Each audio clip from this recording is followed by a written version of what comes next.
Alright, so this is a presentation that I've wanted to do for about a year now. I'm glad I'm finally getting around to doing it. So yeah, let's just get into it. I wanted to start by mentioning some of Joe Rogan's sponsors. This is going to be the theme of this presentation, is the corporate and cultural agendas that Joe Rogan is involved in. Now, this is the type of information that's not fun to research yourself. It's just better if someone presents it. So that's what I'm going to be doing. If you haven't yet, check out the work of Jan Irvin. He's a vet. He's been doing this forever. He was involved with Joe Rogan early on. He's actually the guy who gave him DMT originally. And he was offered positions. So he understands how this works, and he's covered it very well. Also, Jesse Spots. I would like to recommend his playlist for the intellectual dark web. He does some great research. Please check that out. I'm going to touch on the intellectual dark web a little bit. This is the rising centrist movement we see in this country, right? Trump is a monkey wrench, a chaos agent for a new, brave new world, a centrist movement, a unifying movement. All right, so let's start with Rogan's sponsors. So Cash App is a big one. Jones mentioned that. Okay, the Jack Dorsey connection, and then everybody that followed. So this has been covered at nauseum, so I'm not going to really focus on Cash App and Dorsey, but there are some that people looked over. So like 23andMe, this is a big one, directly sponsoring Rogan's podcast. So 23andMe is co-founded and owned by Ann Wojcicki, the Jewess. Okay, Ann is the sister of Susan Wojcicki, the Jewess, who is the CEO of YouTube. I'm sure you're all familiar with her. And Ann was formerly married to Sergey Brin, the co-founder of Google. Okay? So you should be aware of the 23andMe database system, the whole agenda with that. Rogan used to try to be slick with it, and he would just be like, oh yeah, you should do the 23andMe, because they tell you all your health risks, and he would promote it. That's how his podcast works.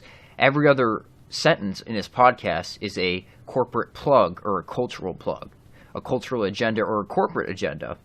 For example, he'll mention some pasta that he gets from Italy and acts like he just likes the product. No, he's getting paid to do that.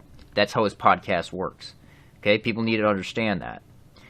And his influence is beyond anything we've ever seen. His podcast is so influential because of its base in Los Angeles, and then also it spreads everywhere else. So you can set the trends in Los Angeles, and they spread everywhere else. And that's exactly what we see going on with Rogan. He is by far the most crucial asset for the information age at this point in time.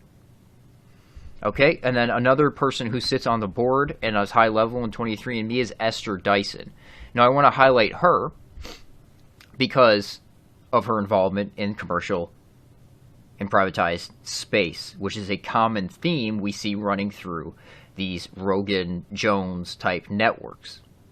Okay, so as of early 2007, Dyson describes herself as spending more and more time on the private aviation and commercial space startups. Also in healthcare and genetics. Dyson is a founding member of Space Angels Networks and is invested in XCOR Constellation Services, Zero G, Icon Aircraft Space Adventures, and Mars One. Now, Mars One is a well-known scam. And I want you to think about how long commercial and privatized space has been in the conversation, right? There's a news article for it, at least once a week, that somebody's taking the step for commercial space. And for decades we've seen this. Richard Branson, et cetera, Elon Musk. What do we see come out of it? Nothing, because it's a scam.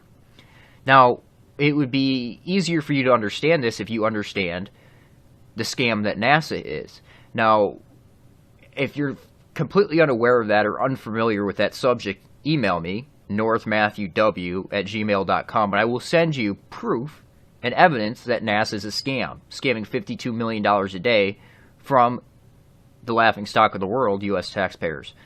Okay, so that's a common theme, again, is commercial and privatized space that we see running through these networks. It's my contention that they're essentially funnels for that money to be funneled into other movements and other agendas, i.e. an information age asset like Joe Rogan.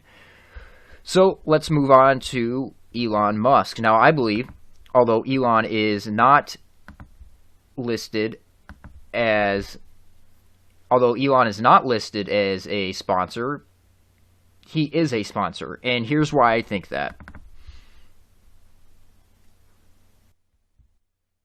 In Colorado, but I did just get a Tesla, so I'm supporting the podcast. Okay, did you hear that?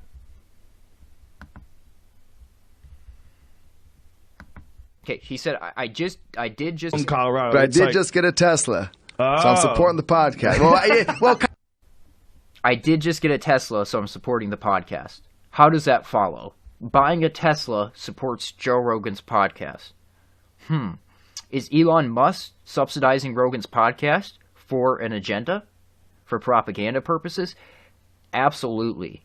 Absolutely. And we saw this demonstrated with the securing funded, when Elon smoked the blunt, when he hit the backwood on Rogan's podcast. That was them manipulating stock prices. That was completely fake, and there were plenty of YouTube videos that I posted in my community section, articles, but they all got scrubbed because Rogan has that much access and influence. They all got scrubbed. So a lot of people don't understand that when Elon Musk tweets funding secure at 420, and then he gets up there and puffs on the blunt, that was them manipulating stock prices. Provably, them manipulating stock prices. That's what was going on there. That was fake. Joe Rogan's podcast is the realest fake thing you'll ever see. It's very scripted. It's very corporatized. And there's an agenda behind almost everything he does on that podcast. But it seems organic. But it's not.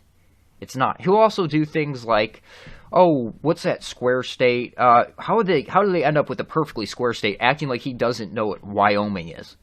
He's been to Wyoming. He understands what Wyoming is. He knows what that state is. But he acts like he doesn't for that interaction with his audience. So his audience could be like, oh, it's Wyoming, Joe, you idiot. He understands that.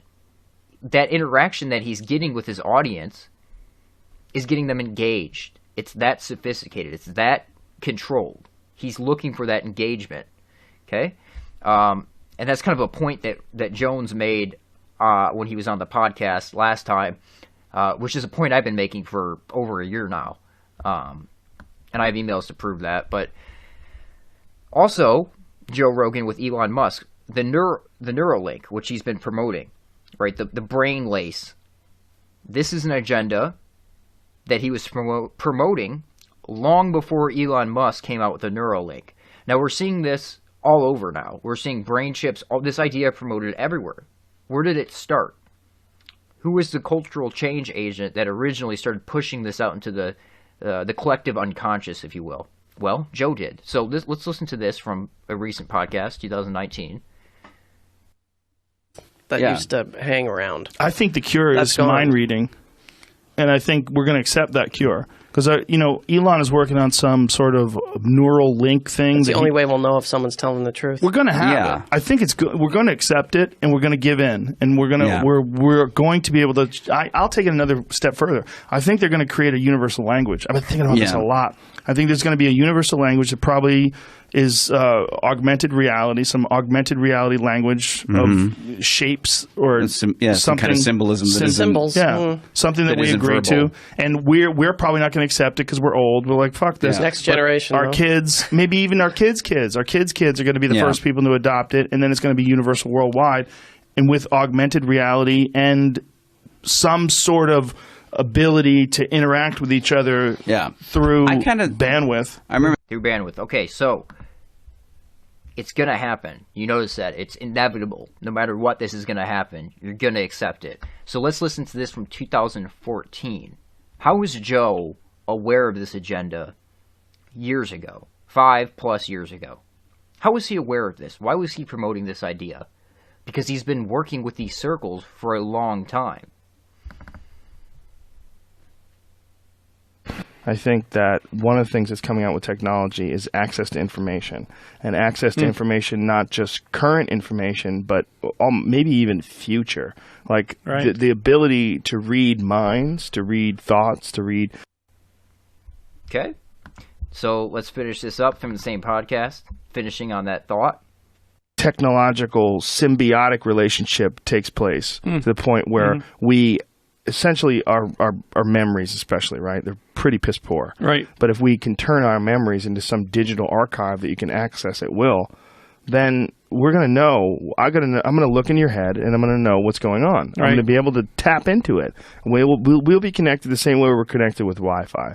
The same way our cell phones are connected through the cellular network, there'll be some sort of a network of information exchange between all people. And if that's the case, deception will be almost impossible. Right. Motivations will be crystal clear. And you're going to know who's full of shit. It's going to be a fucking bad day for a lot of Okay. So, again, promoting that agenda for a long time now. Let's move on here. Again, saying it's inevitable. That was Elon's other thing that he said on the podcast. You're already a cyborg. You have a phone. It's not in your body, but it's something you're holding on to. Yeah. Yeah. It's voluntary cyborg. Did you guys read Third Wave years ago? Was that a book you ever got into? No. That was the prediction of all this. Really? Yeah, and it's in the early 80s. And it was a prediction, and the one thing Third Wave predicted was that. Okay, so we have Third Wave mentioned there, which Jones also mentioned on his recent podcast. Now, that's very interesting to me, and this is a common theme in my life. That is something that I was researching long ago, and that I was going to include in this regardless, and other things. Let me pull this up here. Third wave, information overload, okay? Future shock. Okay, now Alvin Toffler, the guy who wrote this, is involved with the Revolution and Military Affairs crew, the future Soviet warfare theory pushers within our own countries. Okay, the people that are involved in the New York, Moscow, Tel Aviv triangle. Those who have infiltrated the highest institutions in our country and have subverted them for the East's benefit, for Israel's benefit, and via the back door into the West, Israel, for Russia's benefit, for China's benefit. Okay, so I want you to look at the date here. This is from my notes on my other computer, June 7th, 2018. I have never heard this mentioned by any other researcher, anything. This is something I found my own on Wikipedia and included it into my research. Now, all of a sudden, recently, it's being mentioned on Joe Rogan's podcast. I find that very interesting. So, Toffler coined the term future shock to refer to what happens to a society when a change happens too fast, which results in social confusion and normal decision-making process breaks down. He continued the theme in Third Wave, 1980, when he describes the first and second wave as agricultural industrial revolutions. The third wave, a phrase he coined, represents the current information computer-based revolution. Now remember, this was in 1980.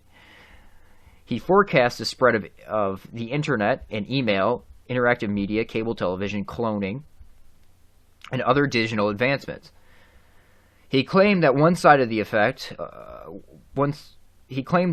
the side effects of the digital age has been information overload, another term he has coined. Okay, so information overload, or information apocalypse, as Steve Pieczenik referred to it in his novels, is what we're living through right now.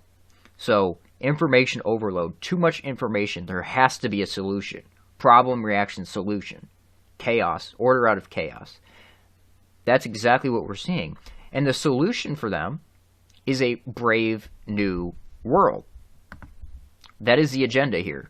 The centrist brave new world agenda. So let's move on to, well, okay, so it's the bigger plan. Let's do this. It's the bigger plan. Let's listen to what Jones has to say about the bigger plan. Wow. Today, we're going to have Zach on, who's just a really smart guy and a great source, and really already tells me things that I already basically know from other sources, but he likes to come on the show, and we like to have him on the show. And he knows Elon Musk, and he knows Louis Farrakhan, a lot of other folks that behind the scenes have been reached out to and basically have been resonating with, especially if you talk about somebody like Elon Musk with the bigger plan. Now, what is the bigger plan? That's a good question, Jones. What is the bigger plan? Now, I'll finish up with Zach here once I move on to the next sponsor. Zach is friends with both Rogan and Jones, as well as Elon Musk and others. He's the one who set up the whole Kanye West situation. Let's listen to this clip real quick. Yeah, I'm hoping that having him in office is that the whole thing was such a clusterfuck and that so many people are so disturbed that it's going to make people more politically active and more aware of the consequences of having someone like that in office. Yeah, and actually, weirdly, unifying. Yeah. Because weirdly unifying. Chaos. Order out of chaos. I have clips of Jones as well saying that Trump was a monkey wrench thrown into the system to create chaos, because you can create order out of chaos. So, unifying, a centrist unifying movement that gives you miracles, gives you new plant-based solutions, gives you new solutions to big pharma, gives you new solutions in technology. It sounds wonderful, but they're used as methods of control for further enslavement for a brave new world. That's why this needs to be highlighted, and the change agents involved in this agenda need to be highlighted and hammered on. Okay, so let's move on to the next sponsor here, which Jones made veiled threats at, right here, on it. Aubrey Marcus and Joe Rogan. Now, when Jones was referencing DMT cults in Austin, he was referencing working with Pentagon and DARPA. He was referencing Onnit and who Onnit's associated with. Now, I knew the whole situation with Jones wasn't authentic from the beginning. I knew that threatening Onnit was a legitimately Jones putting pressure on Rogan, and having Jan Irving on was actually him putting pressure on Rogan. But I knew he would never go anywhere. He was doing it because he was pissed at him. He was doing it because of the Soros talking points. But as we'll get into here in a second, Joe was so deeply involved with Soros that, you know, come on, Jones. So I knew it wasn't going to go anywhere, is my point. I knew that these are overlapping networks, like a Venn diagram, overlapping, that this would not end up going anywhere. So let's get into Onnit here.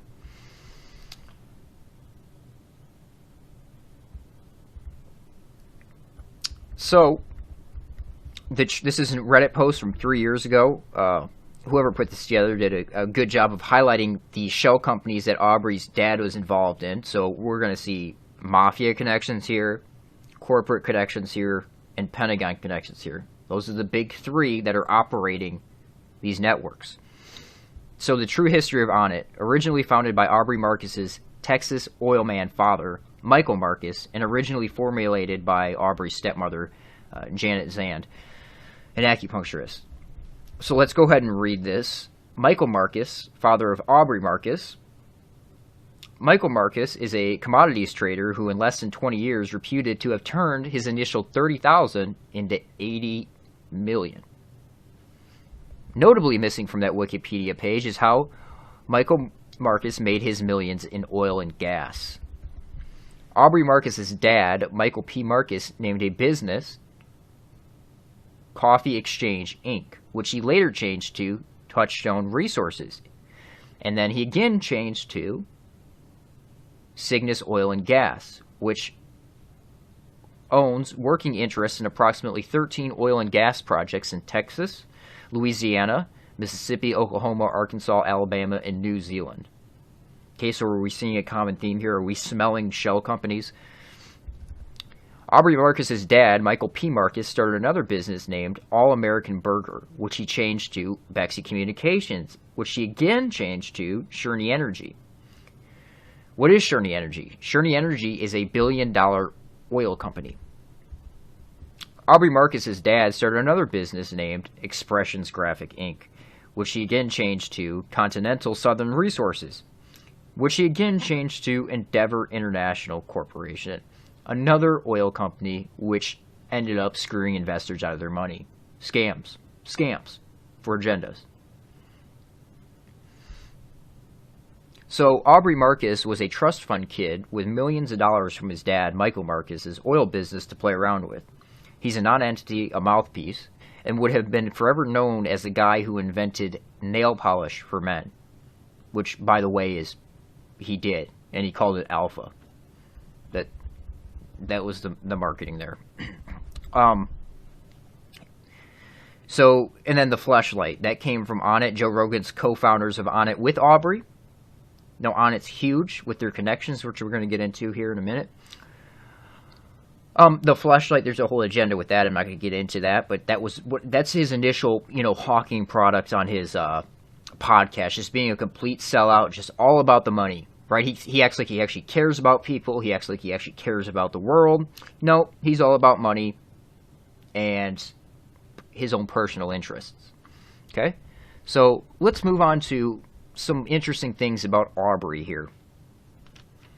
So this is a good article to read. Brazilian Jiu-Jitsu competitor Travis Nueza made bizarre accusations that Onnit's CEO blocked him from EBI competition. Now, why did he block him? BJJ competitor Travis is claiming that the CEO and founder Aubrey Marcus pressured him for a sexual relationship.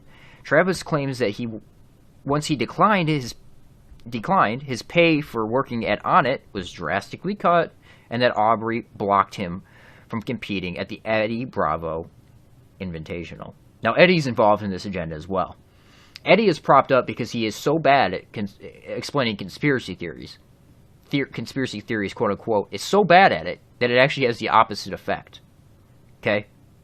He's involved in all kinds of conspiracies himself. Okay, he's embedded in this network as well. Eddie Bravo knew about Elon Musk a long time ago, years ago. He also knew about Jones's relationship with Musk and the whole agenda that's unfolding here. Okay, Aubrey Marcus is a homosexual. I also have clips of, well, I don't have the clips, but I could go get them. Joe, I'm sure many of you know, recently Joe has been talking about how it is common knowledge that within the martial arts community, men are pressured to sleep with higher-ups to get in positions. He's been saying that recently. Okay, that's absolutely true. Now, you're trying to tell me this man is not a homosexual. He's absolutely a homosexual. These guys are switch hitters. Now, he has a wife who looks like a man. There's probably a reason for that, but that's what's going on here. So let's get into Aubrey's bio a little bit here. Let me play these clips first, because this is, like I said, Jones could have buried Onnit simply. Jones could have buried Rogan simply with Onnit, but he chose not to. Why? Because he was always there. He was always involved. He always has known what's going on. So let's watch a couple of these clips here. Oh, yeah, look around. Hey, Aubrey. Aubrey needs to hire Olivia over there at a high salary, or I'm going to hire her away. Wow. I just brought her in for an interview. You can't take her in the first hour? No. Give me a chance. On the bones of what? No. Bones? No, you want to work here. This is cool. We can just carry on the stories over right here. We're going to be working together. It's almost happened a couple times already. We're going to be working together. Now, Jones is obviously coked up in this podcast. Anytime you come around these Onnit connected, Maps connected, people that are researching drugs for corporate and government agendas, they seem to have a steady supply that you could guess where it's coming from. Now, Jones has said he's going to be working with Onnit. That's interesting. Let's watch this one. Want to hear some more? Here, let's do the voice from heavy metal. My evil extends across all time, all galaxies, all dimensions. A green jewel. Look into me one last time. Strong. I don't know who that is. I don't know who that is. Great. Now we're having... Darth Vader. That's still Darth Vader? I am here to tell you the secret of the Lochnar is on it. It is the Alpha Brain. I've OD'd on Alpha Brain and found Valhalla. No need for ayahuasca. But the nemesis Brain Force has arrived. A little plugging now. Brain Force. Now, Jones actually modeled Brain Force after Alpha Power. It's the same formulation. It's the same product. Actually, and Jones's supplement structure is based off on it as well. He's doing a lot of the same things, where there's a lot of shady things going on in that aspect of it. So let's move on to this last clip here. It's so crazy. In fact, Shane Steiner. Let me mention real fast that he mentioned the Lochnar. I kept it in there for a reason. Lochnar from Heavy Metal, that movie. It's actually very good, and it's an allegory. The Lochnar is Lucifer, the green light, and it's interesting to me that he associated on it with Lucifer. Just an interesting statement there. Bill Hicks. Shane Steiner. Are you Bill Hicks? Where's Shane Steiner? Let's. Now, I didn't want to include this part in here, but I had to get this clip.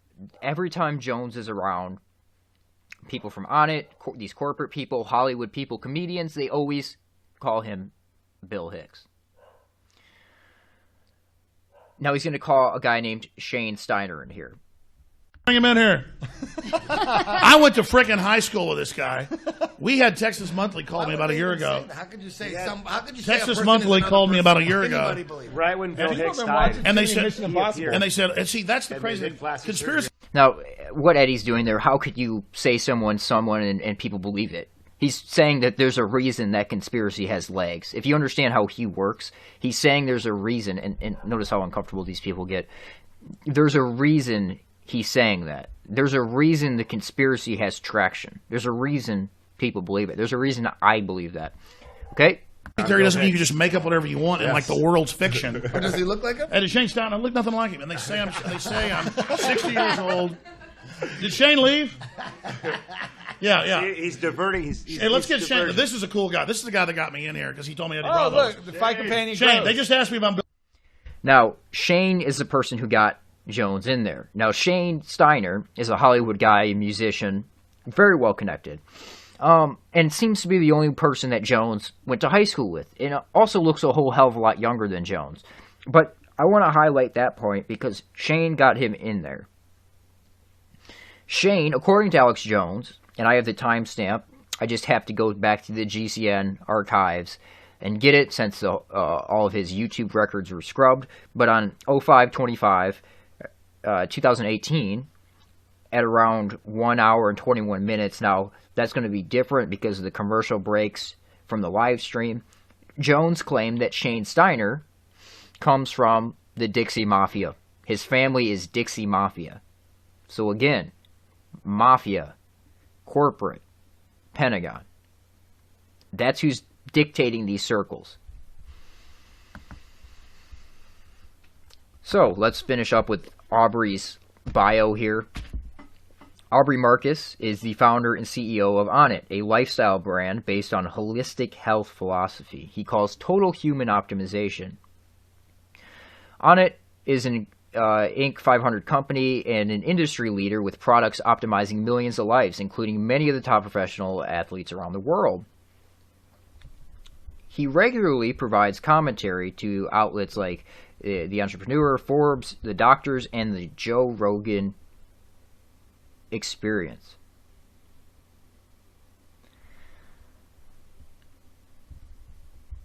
If you ask Aubrey what cause he is most passionate about, it is raising awareness for psychedelic medicine, psychedelic medicine, or plant-based medicine, through organizations like MAPS and the Hefner Institute. He's a 20-year native of Austin where he currently resides.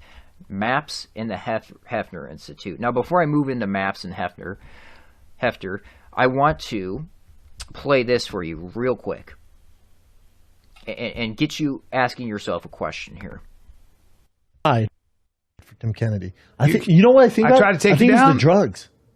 Oh fuck! Did we do drugs then? Yeah, we did. We did DMT. Was that the? That was the next day, that was bro.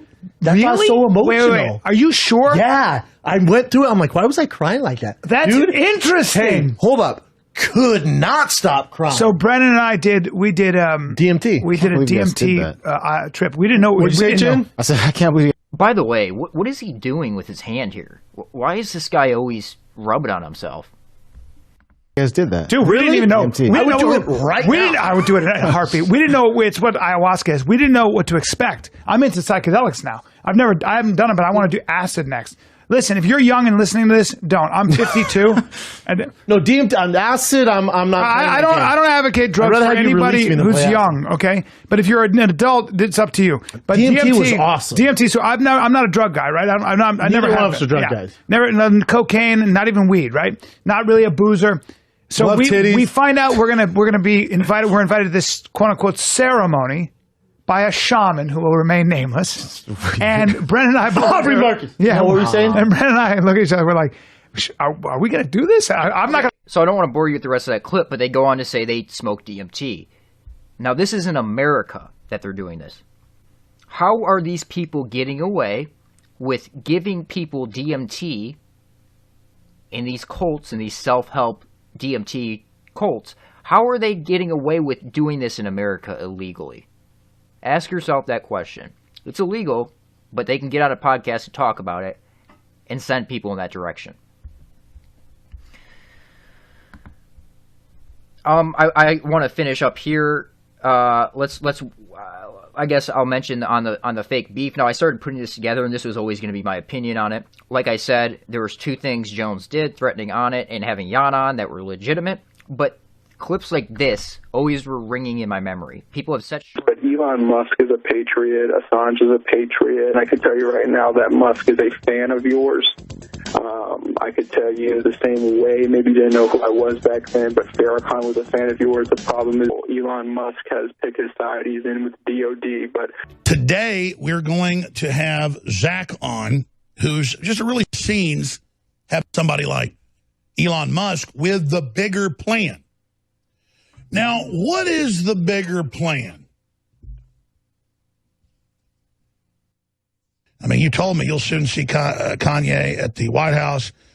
You said that. By the way, Zach is the one who was behind the whole Kanye West situation. And I was the only one that took him seriously. That's how I was able to predict the Kanye West situation long before anybody else did, because I listened to what this guy had to say. Now, everybody thought he was too young. Everybody thought he wasn't anything, that he was just some kid, on a Navy ship somewhere calling in. No, this guy's involved. This guy has been involved with Cywer for a long time. Now he currently resides at Space Command, former CENTCOM. He was involved with the Fort Hood shooting. He worked with Voice of America as a victim Muslim. He also worked with CARE as a double agent. Okay? Culture will speak, and you've not predicted. You know a lot of what's coming and what's going to be unfolding. First of all, I've had some conversations out there in those hills out there in Calabasas with Joe Rogan. And then Zach's a great source of really interesting information. And I know who he is, who his identity is, and some of the things he's done behind the scenes and things that have unfolded. And so he is who he says he is. He does do what he says he's doing. And I can confirm some of the stuff he's been up to out in Las Vegas and out in Florida and out in L.A. as well. Okay, so he also knows Elon Musk, Joe Rogan, and Alex Jones. So we're having a military guy go in between these guys, and is kind of dictating which directions they go in, possibly, or influencing them in some way or another. But that was something that was always in my head. These people can't really dislike each other, or they can dislike each other, but they can't really attack each other because they're involved in the same networks. They're Pentagon assets for the information age, as well as corporate assets. And then this is from The Fight. This is something that I don't think anybody picked up on. 99.9% of the listeners did not pick up on what he was saying here, but I did. You're the bitch, and you get ready for it. That's how this works, Pilgrim. That's how this works, Pilgrim. What does that mean? Pilgrim. Well, the Pilgrim Society is a British intelligence front. Now remember, with the intelligence community, it's a giant spider web with Israel at the center of it. But the Pilgrim Society is something that all the early MKUltra guys were involved in. Halpern,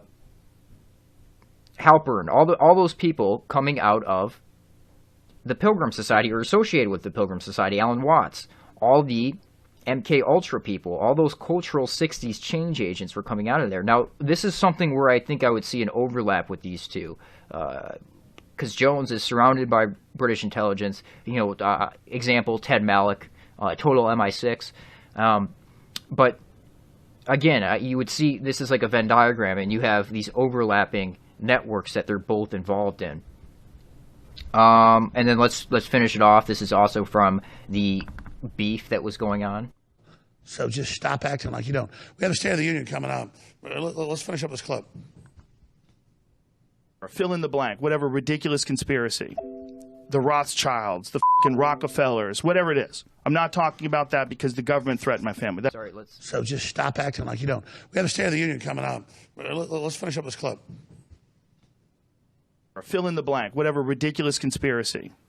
The Rothschilds, the fucking Rockefellers, whatever it is. I'm not talking about that because the government threatened my family. That is fucking wrong. It's ridiculous. And now you put it out there. So hey, pause again. Hey, I have a question for Mr. Rogan here.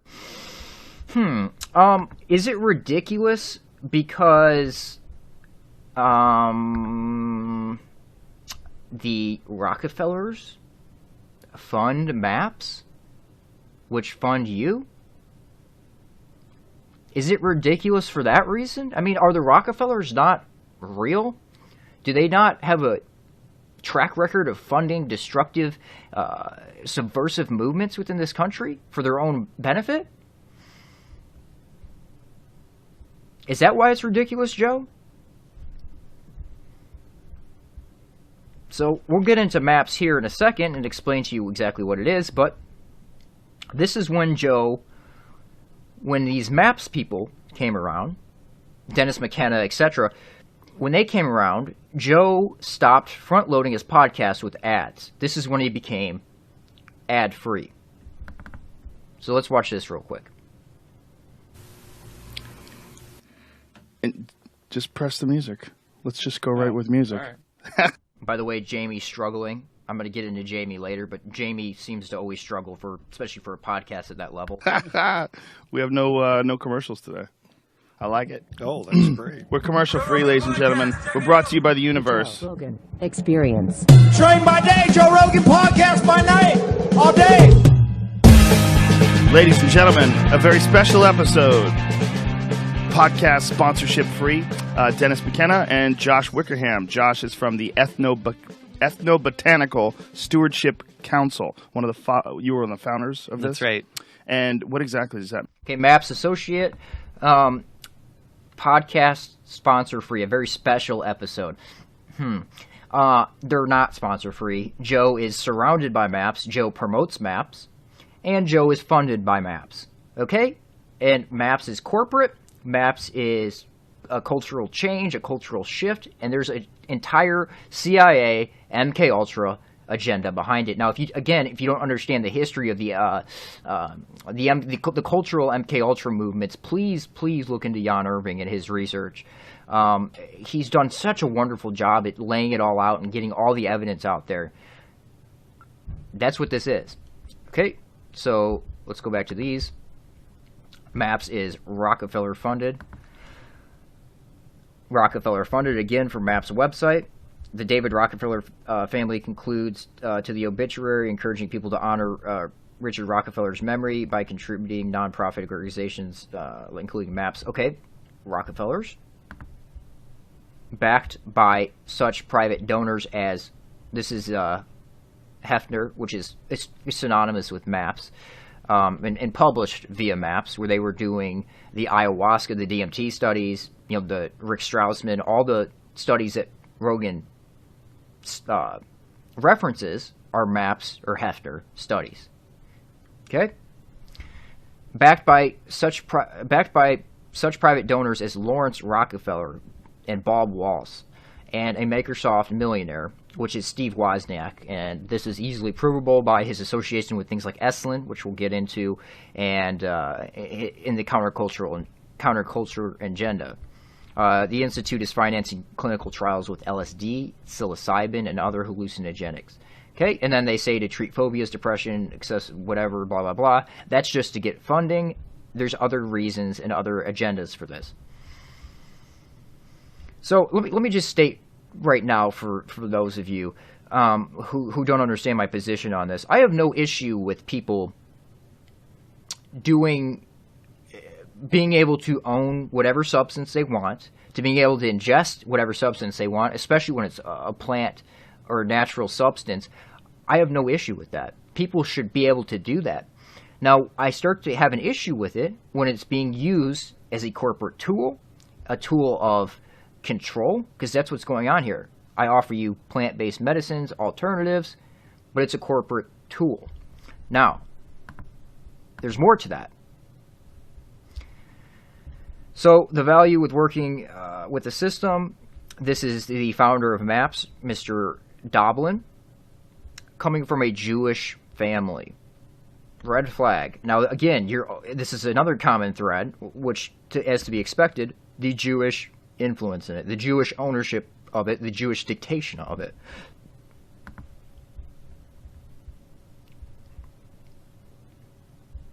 The corporate goal of maximizing profit for our shareholders. I just want to make sure this isn't okay. There he is, Dennis McKenna Wickerham, surrounded by MAPS people.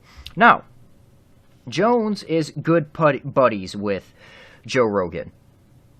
Right? Everything's all good, but he still absolutely hates Soros. Just like Trump says leave Soros alone, Joe Rogan is working with people who work with Soros. But that's okay by Alex Jones. That's fine. We'll just ignore that. We'll just ignore that agenda there. So, MAPS is co-sponsoring a conference in collaboration with the Drug Policy Alliance. The Drug Policy Alliance. Again, MAPS working with the Drug Policy Alliance. Joe Rogan having on Ethan Nettleman from the Drug Policy Alliance. So do you see how that works? MAPS, Rogan. The masses. Information, or Pentagon asset for the information age. Corporate asset for the information age. The National Drug Policy Alliance. Nadelman founded the Center Leighton Smith Center in 1994, a drug policy institute created with the philanthropical support, of George Soros. So it was created via George Soros's money. You think Jones would have an issue with that? He hammers on Soros all day. No issue. No issue with Joe. Nothing going on there, Joe. Joe is 100% authentic, according to Jones. Billionaire activists like Sean Parker and George Soros are fueling the campaign to legalize pot. Now, is that a bad thing for it to be legal? No, absolutely not. But here's the catch. There's absolutely a catch with it.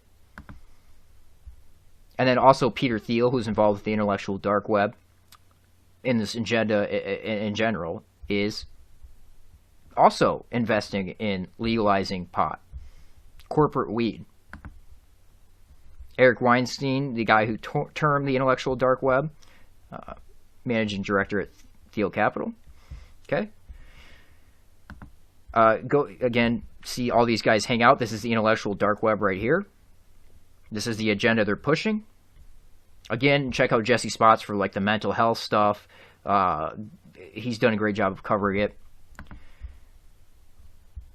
This is the example I would like to use. So this is why this is a catch with legalizing pot and with these corporate agendas. So I want you to understand how this works. Fears of marijuana monopoly in Ohio undercut support for legalization. Now, people are wise in Ohio to this. Most people would just vote it in without even, because, oh, it's legal pot, it's good, everybody agrees. There's a catch. And this is the catch. That's because it specifies that just 10 locations in the state where growing pot would be allowed, and a group of 10 investors have already have dibs on it. These are the same investors. These same investors are sinking $20 million into the campaign. Okay, if there's corporate support for something, red flag, first off. Secondly, this is the issue. They monopolize it. So they make it legal, but they own it and control it and use it as a tool of enslavement and control. So do you understand how that works? So, I mean, what this is a Brave New World caste system. So you have your alphas dictating to the people, you can't grow it, but I can. I control the supply. I control all of it. So I control what it is, too. They can genetically modify it. They can do whatever with it. They control it. So this is literally the caste system that we're seeing instated here. Now, the Brave New World caste system is literally the social systems theory that came out of the Macy Conference, which is Jewish. You guessed it, Jewish. And was the social systems theory is heavily promoted via the Esalen Institute, which Joe Rogan takes trips to. We'll get into the Esalen Institute here in a little bit after I finish up with maps. But I just want to mention this so you have a kind of an understanding of the corporate agenda and the corporate control, as well as the cultural control going on here. Social systems is literally the Brave New World caste. So you have all your sellouts and all these people dictating over the other groups, and everybody has their determined system in society. Universal basic income, the whole deal. Literally a Brave New World. Oh, and look, the presidential candidate that supports universal basic income. And Joe Rogan, on his podcast, blows it out to all the masses. This is what you guys need. This is what you guys want. This is the good for society. This is the direction we're going. It's inevitable. And he really has that much influence that people buy into it. Absolutely. Again, running for president. Now, where did this universal basic income idea originally come from? Well, people like Alan Watts, who was a CIA asset, via the Esalen Institute. Here he is at Esalen promoting this idea. Now, the Esalen is essentially Bohemian Grove for the 21st century. For those of you who aren't aware, Bohemian Grove, but they also study like thought architecture, how to manipulate your subconscious. And we'll get into some of that later as well. For example, I have this book. This is some studies that come out of Esalen. The real interesting ones are unpublished. The physical and psychological effects of meditation. So they're studying how the subconscious mind works. They're studying on the people. Now, the Silicon Valley people who go there, you know, the top people, they don't get studied on. But they go there as like a retreat. As it's Bohemian Grove, essentially. So you have all these high-level Silicon Valley people going to Esalen Institute, where all these ideas are coming out of as well, but they also create agendas there. So, for example, the Manhattan Project came out of Bohemian Grove, originated at Bohemian Grove, and then ultimately was implemented. Same thing is going on in Esalen. It's just think of it in terms of Bohemian Grove for the 21st century. So again, you have someone like Timothy Leary or Richard Alpert, who from Harvard, you know, who became Ram Dass. And what they would do, you know, they would go to places like Esalen. And then this circle created a following of thousands of LSD veterans who were then deployed to proselytize for drugs for the masters, the secret masters agenda, the corporate and cultural agenda. That's what they're doing here. Okay? So it's kind of a similar concept with like Rogan and all of the Comedy Store clique. You know, Daddy Rogan, and everybody just grabs their ankles for Daddy Rogan because they're just riding that wave. They'll do anything for Joe. They'll get themselves involved in all kinds of illegal things, do everything for him because they're indebted to him. So it's just a similar concept here. Okay, so let's give you guys kind of a MAPS intro so you understand that the Rockefellers were funding it. There's a whole agenda going on there. And there still is, and we're living in it, and we're seeing the rise of it. So I want to read this for you guys. CIA MAPS after embalming the dead. In the new millennium, the New York Times, the Baltimore Sun, and other the Baltimore Sun and other large circulation daily newspaper highlighted research on psychedelics and ecstasy. Doctors at prestigious university medical schools produce studies promoting positive aspects of these drugs. These studies are often mentioned in an affiliated funding source, research group, the Multidisciplinary Association for Psychedelic Studies, Incorporated, which is MAPS. Founded in 1986, MAPS received early aid from MKUltra participants such as Timothy Leary, who also worshipped Crowley, which is Jewish mysticism. Or worshipped his promoted Crowleyanism. The former CIA contracted inventor of LSD, Albert Hoffman, also donated to the funding of MAPS. The year before, the Food and Drug Administration had classified ecstasy as a Schedule I drug. This made ecstasy illegal, an addictive substance without clinical value. Rick Doblin, who is Jewish, founded MAPS. Doblin described his first acid trip, which reportedly led him to say he had been fortunate to be able to combine psychedelics with the pursuit of the American dream. The Reagan and Bush administration's IRS granted a 5013 tax-exempt charity status to Doblin's North Carolina-based MAPS. MAPS received large contributions from billionaires like George Soros. Okay, so anything Soros is involved in, is it going to be good? Even if it sounds good on the surface, like legalizing pot or anything like that, it sounds good on the surface, but there's always a catch to it. It's going to be used as a method of control and further enslavement. The multi-billionaire Prasker family and anonymous British Foundation. In the new millennium, MAPS listed major contributions from families and groups, including Prasker family, who had a net worth of tens of billions of dollars. Okay, so let's continue reading here. The relatively short article devoted about 2 paragraphs to MAPS founder Doblin. MAPS start during the Reagan-Bush presidential administration seemed no coincidence. In 1986, Vice President George H.W. Bush's aide, Oliver North, jump-started the Iran-Contra scandal involving the CIA and trafficking cocaine, which is a CIA CNP operation.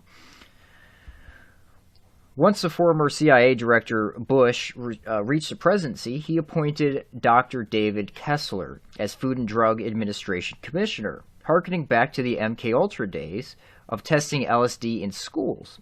Kessler approved university testing of psychedelics again in 1990, just after the U.S. Senate confirmation. Now we see Trump doing this right now, allowing these psychedelic plant-based medicines to be tested and approved.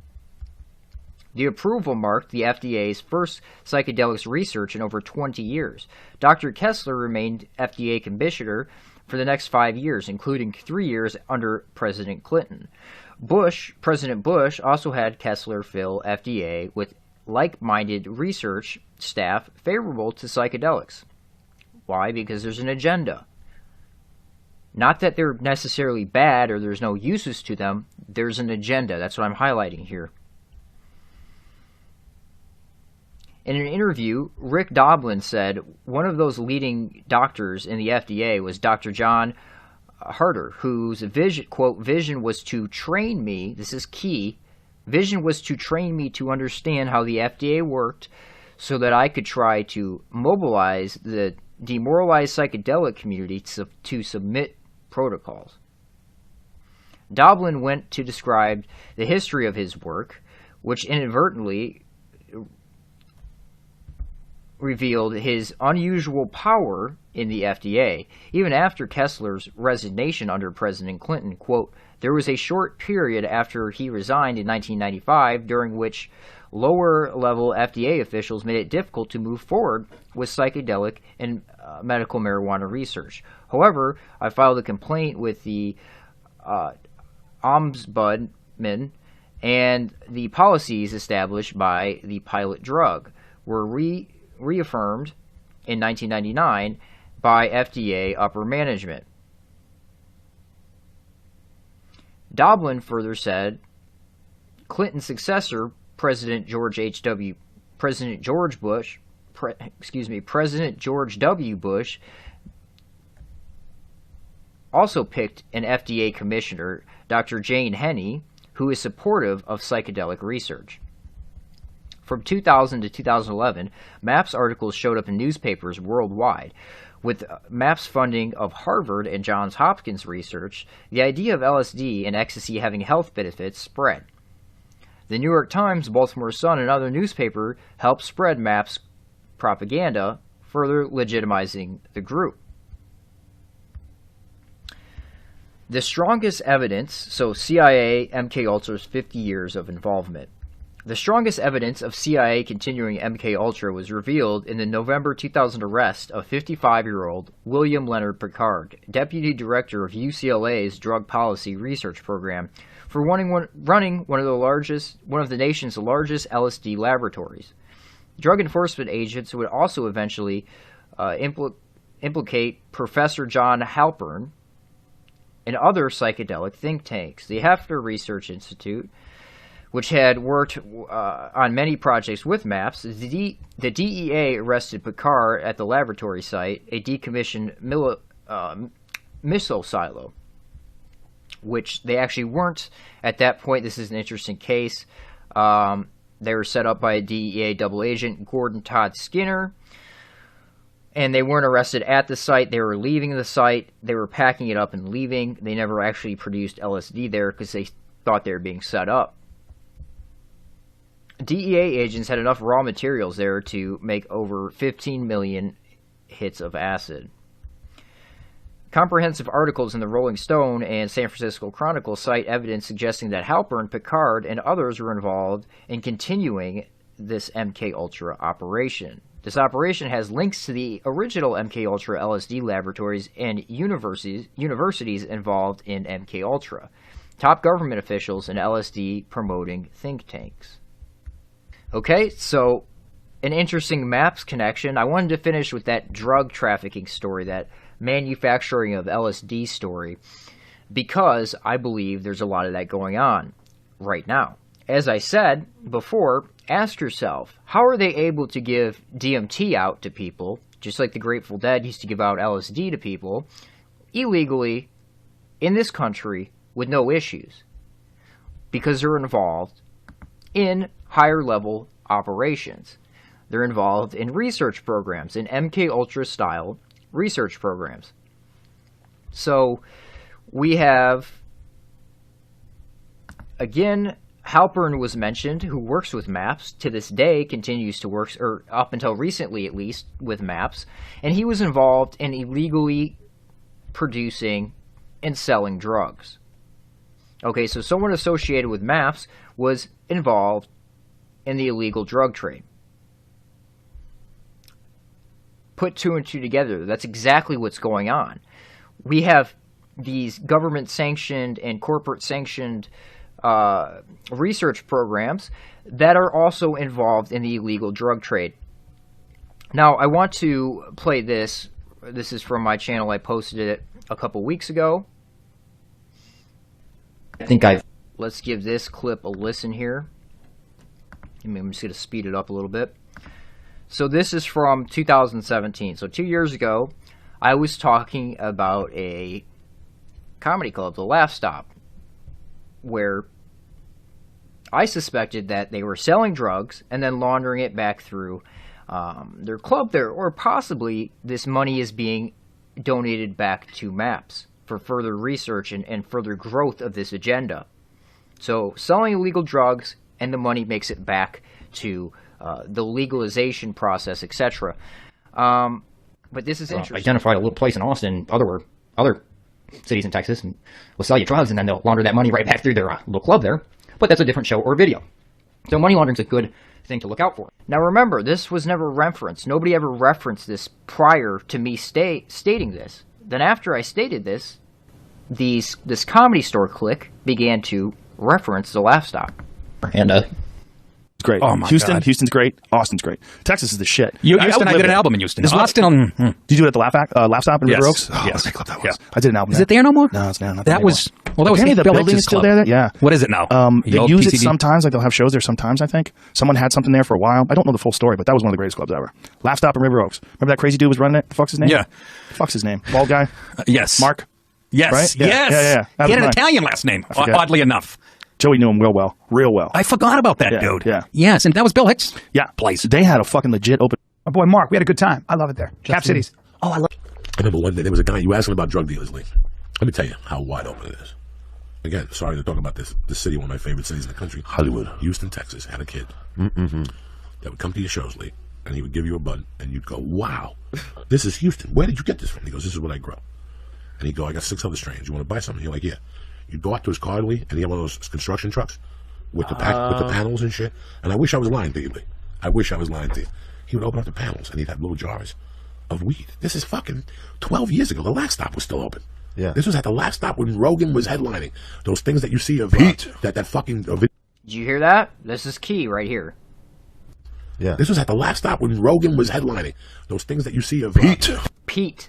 Let's listen. Laugh Stop was still open. Yeah. This was at the Laugh Stop when Rogan was headlining. Those things that you see of Pete.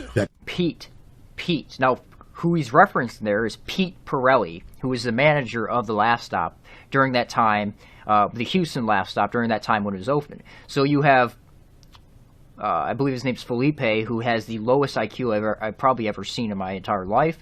Actually naming the guy who was supplying drugs to these comedians while Joe Rogan was headlining. Was Joe Rogan getting a percentage of this? Was there some sort of deal worked out here? Is Joe Rogan involved in drug dealing? These are questions you need to be asking yourself. Now, Pete Pirelli, you can look up his LinkedIn page. You know, he lists the Laugh Stop there. The documents from the Laugh Stop list Pete as the manager, Pete Pirelli. And he's got a nice social networking job now, which is interesting given where Rogan's gone with his career. And I think maybe you should give Pete a call and ask him what was going on. You know, his number's listed there. Go ahead and ask him what was going on at the Laugh Stop during that time period. That fucking video that you see of Redman texting me and me going off on him in 2003, that was then. That was then. This guy would show up to the shows, and he would have these weed containers, and then part of the conversation, he'd go, hold on. And it was like you were in that scene in Taxi Driver. I got fucking pills. And you're like, wait a second, what do you got? The one time he came to a show, he had Coke, Vicodin, Valium, Xanax, some tranquilizer you gave to retarded kids when they went over the top. PCP. He had something else. He had 20 different fucking things in there. He must have been your favorite. I used to give him $200, bro, and he would give me a to-go package that would fucking make a mule sing. He would give me like a half 8-ball, fucking 20 Vicodins, 20 Xanax. You have a variety pack. Oh my God, he'd give me fucking animal tranquilizers. You have no idea. Okay, so that's key there. These guys are involved in the illegal drug trade. So let's think here. The illegal drug trade and then this whole MAPS studying of the drugs, these are interlaced. If you continue to look, you will continue to find an interlacing between the illegal drug trade and the so-called legal drug trade. Now, I want to play this clip again.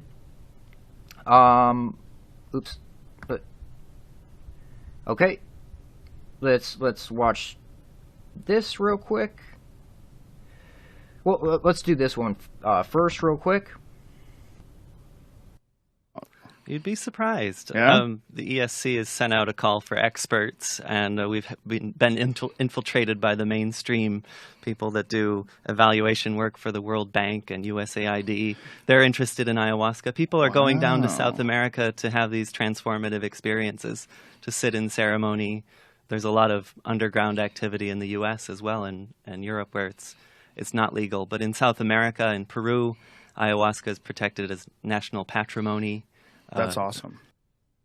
Okay, first thing that he mentioned, the high-level people associated with these modern Eleusinian mysteries, as Bruce Damer calls them. These are the modern initiations. So you have these high-level people, and then he says underground activity. Yet, you know, Brendan Schaub and Brian Callen can talk about how they illegally smoked DMT, name who gave it to them, name where they did it at in Texas, but it's okay. They can legally get away with it somehow. It's illegal, but it's fine. They can talk about it openly to hundreds of thousands of people, but it's okay for them to do it. Why is that? Let's watch this clip real quick. It's when I get kind of... You want to make up your mind?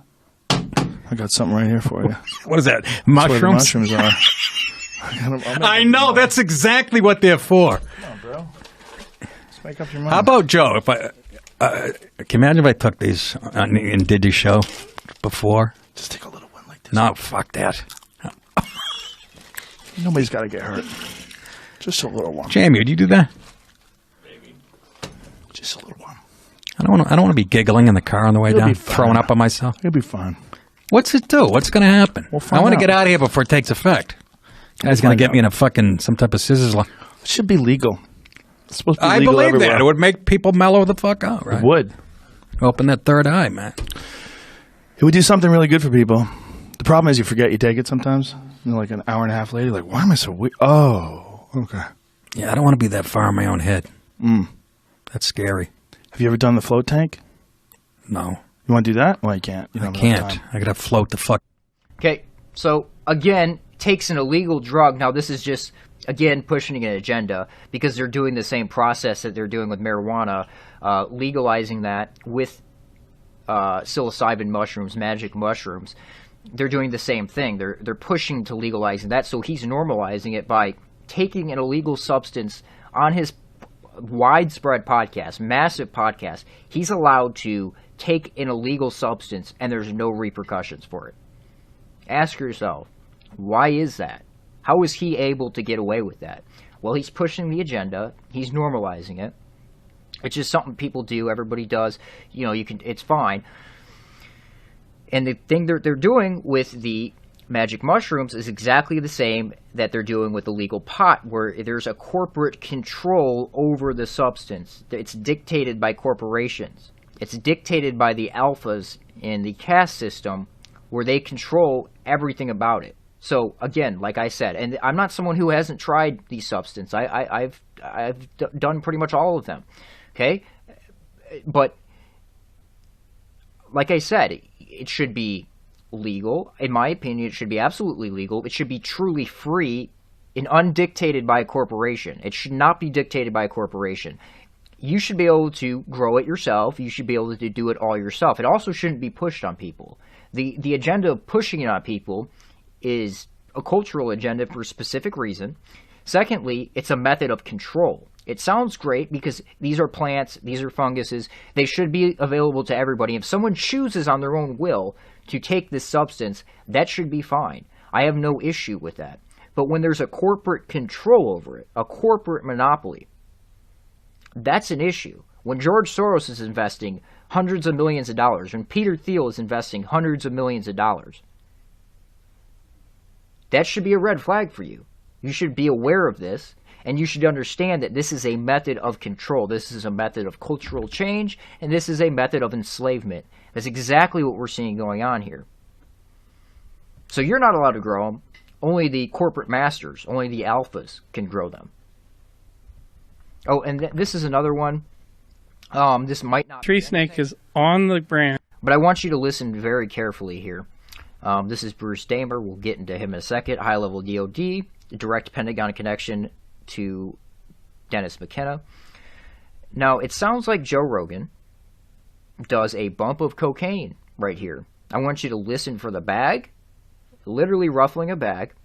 I want you to listen for the snort, and I want you to listen for the drip afterwards. And also in the context of what Bruce is talking about, where people are hiding their drug use, and it should be out in the open and free. Waiting for her, and she's getting high on all this sugar, because we still get high on sugar. Here we are drinking our coffees, right, with our sugar, and she's watching. Okay, drinking our coffees with our sugar, and he does a scooping motion. So, again, where's Rogan getting these drugs from? Is MAP supplying the drugs? Is On It supplying the drugs? Is the illegal drug trade and this legal study of drugs, is it all synonymous with each other? I believe it is. That and that pattern of scales has evolved to mesmerize. Okay. Now, I'm not saying 100% that's what he did, but that's sure what it sounds like and looks like. Anyways, moving back to MAPS here.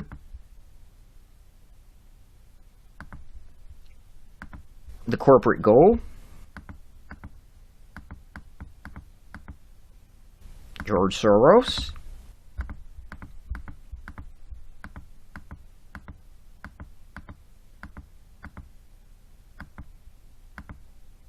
Oh, I forgot to mention, MAPS, another common theme you're going to see through all this counterculture MKUltra stuff is heavy involvement with the Soviet Union.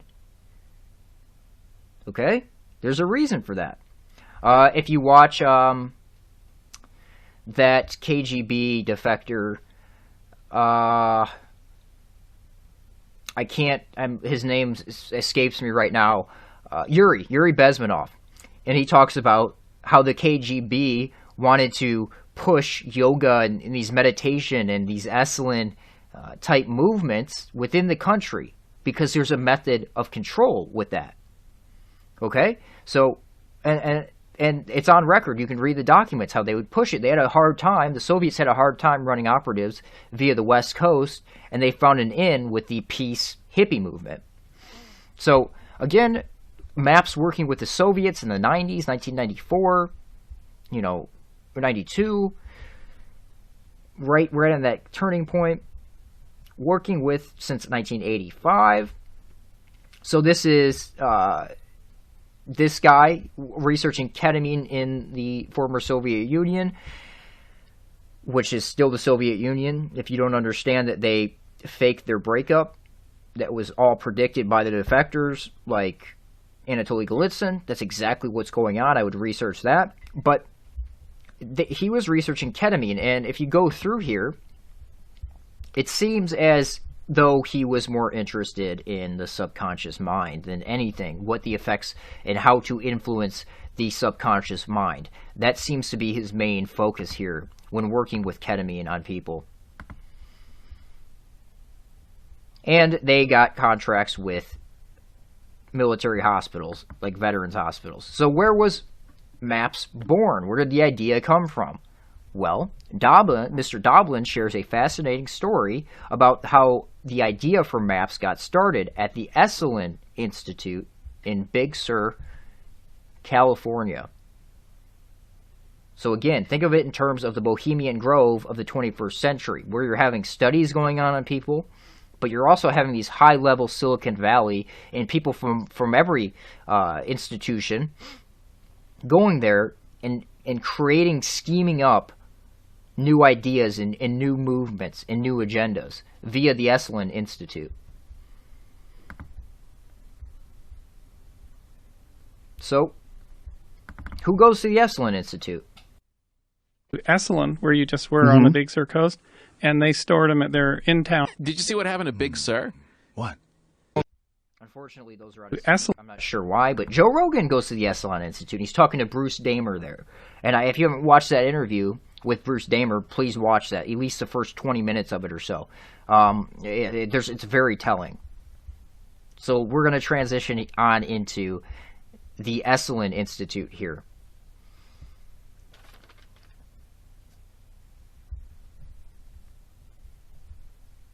So, the Esalen Institute. Again, like I said, who visits the Esalen Institute? Who came out of the Esalen Institute? How much influence did the Esalen Institute have on the culture and shaping our society and the collapsing society of this country of the West? Well, here's some famous assets, cultural change agents coming out of the Esalen Institute. Alan Watts, Aldous Huxley, who inspired the creation of Esalen. Terence McKenna, Joe's boy, Terence McKenna. Timothy Leary, Richard Alpert, Rick Doblin, Straussman, Robert Anton Wilson. Okay? All these assets coming from the Esalen Institute. Having their Soviet handlers at the Esalen Institute dictate to them what they talk about. Most of the agendas on Rogan's podcast are coming from the Esalen Institute. They're originally ideas stemming from the Esalen Institute, like I stated earlier with the universal basic income. First created at the Esalen Institute, promoted via Alan Watts, now promoted via Joe Rogan's podcast. And we're seeing us pushed in that direction. So, the Esalen Institute. In 1962, Michael Murphy and Dick Pierce famously founded the Esalen Institute. Less well known is the fact that they founded this institute based on advice coming from an older generation of mentors, such as Aldous Huxley, the guy who wrote the Brave New World blueprint. Him and his brother Julian Huxley.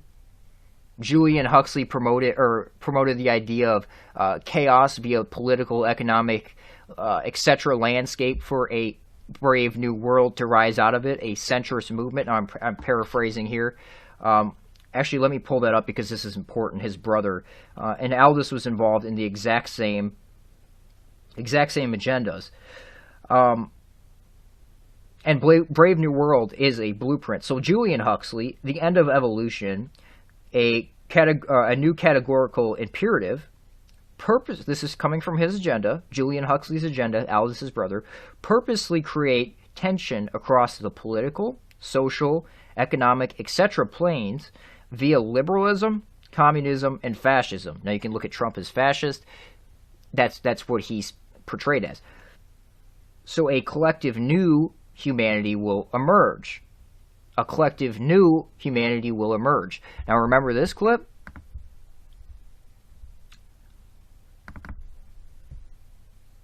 A collective new humanity will emerge. All this stems back to... Yeah, I'm hoping that having him in office is that the whole thing was such a clusterfuck and that so many people are so disturbed that it's going to make people more politically active and more aware of the consequences of having someone like that in office. Yeah, and actually, weirdly, unifying. Yeah. Because... Weirdly unifying. Okay, interesting. Mentors such as Aldous Huxley, Alan Watts, Joseph Campbell. Now, Campbell, if you are unaware of these people, which is understandable because this research is suppressed, they've kept Jan Irvin, who really dug all this stuff out and droned through documents and things to make this information available. This is a huge agenda that they don't want in the public domain. Go look at Jan Irvin's Logos Media. Go check out Logos Media. Read his articles over there, and please dive into his brain database. He has all the connections there. It is beautifully done. All the footnotes. You can spend months in the thing. This is an important agenda that is unfolding before us right now, with history going into the past and then continuing into the future. All these people are covered by Jan Irvin, with Lawrence Rockefeller being another major supporter of Campbell. Lawrence Rockefeller was also an important behind-the-scenes advisor to Michael Murphy since the founding stages of Esalen and donated millions of dollars to the Institute. Again, the Rockefellers. The Rockefellers are always there. Is that why Joe thinks it's ridiculous? Are the Rockefellers ridiculous? The Rothschild agents, the Rockefellers, are they ridiculous? I don't think so. The Packard Foundation, Ford Foundation, Carnegie Foundation, all had some involvement with the Esalen Institute in the early 60s and early 70s, which otherwise appears to have been reasonably profitable on its own. It would be clear what forces were behind the founding Esalen Institute. It should be clear what forces were behind the founding of the Esalen Institute, an institute we will get back to in a later chapter. Okay? These are all, it's all footnoted. Those are all the references. Again, Esalen Institute. The sensitivity training and, quote, sexual encounter programs of the most radical California groups, such as Esalen Institute and its many imitators, were all developed and implemented by Tavistock Institute psychologists. Tavistock involved. Esalen Institute is Tavistock involved. Again, this is a hard book to find, and it's basically one of their only published ones on them doing studies and documenting those studies that you can find. It's pretty lukewarm as far as what they're doing here, but it's thought architecture. Thought architecture. It's all about how to dictate the subconscious. Now, anybody can go to Esalen Institute if you pay, but you're going to be experimented on, and you're going to be an experiment, essentially, for future programs and future operations. Okay? So I want to read this article just so people have a better understanding of what the Esalen Institute was used for and how much the Soviet Union was involved in the Esalen Institute. I want to hopefully pull up. Okay, let me show you this real quick. This is from I can't believe I'm drawing a blank on it. This is a book by, An End to Ordinary History is what it is. And it's all about the, the men who stare at goats type operations, which I'm going to get into later, which is involved with all this stuff. But it's really a smokescreen. It's about those operations, the CIA and the KGB, and their interest in it. Okay? So it was written by Dick Pierce, one of the founding members of Esalen. And it's heavily influenced by Esalen. It's supposedly based on truth. So, this is in the beginning of the book. My thanks to Jim Hickman, whose understanding and love of the Soviet Union had informed all of us to work on this book. The Soviet Union was so heavily involved in Esalen, it makes your head spin. Okay, so this is a really good article to refer to, how a famed New Age retreat center helped end the Cold War. As far as understanding of the Soviet influence over Esalen and how much they really dictated that. I'm not going to read the whole article right now for this video. I'm going to do another video where I actually go through it because it's a long article. But I'm going to read some of the key points. Again, just so you have an understanding, the Soviet Union promoted its foreign policy through the World Peace Council and other front organizations.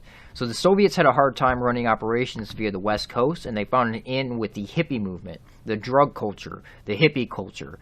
This is a good way to infiltrate and subvert the West from within. That's exactly what they were trying to do, and what they're still trying to do, because the Soviet Union still exists to this day. You all should understand that. It was a synthetic breakup. The defectors predicted it. Anatoly Glitzin predicted it to a T. So I'll just briefly mention some of the stuff this article talks about. People from Esalen were allowed to go over to the Soviet Union and literally hand out literature. Okay? No issue. Americans in the Soviet Union just handing out literature. Red flag.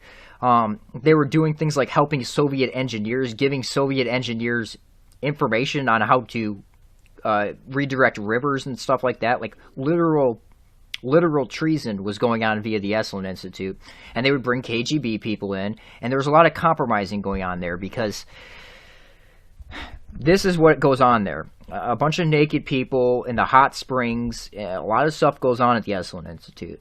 So it's a great place to compromise people.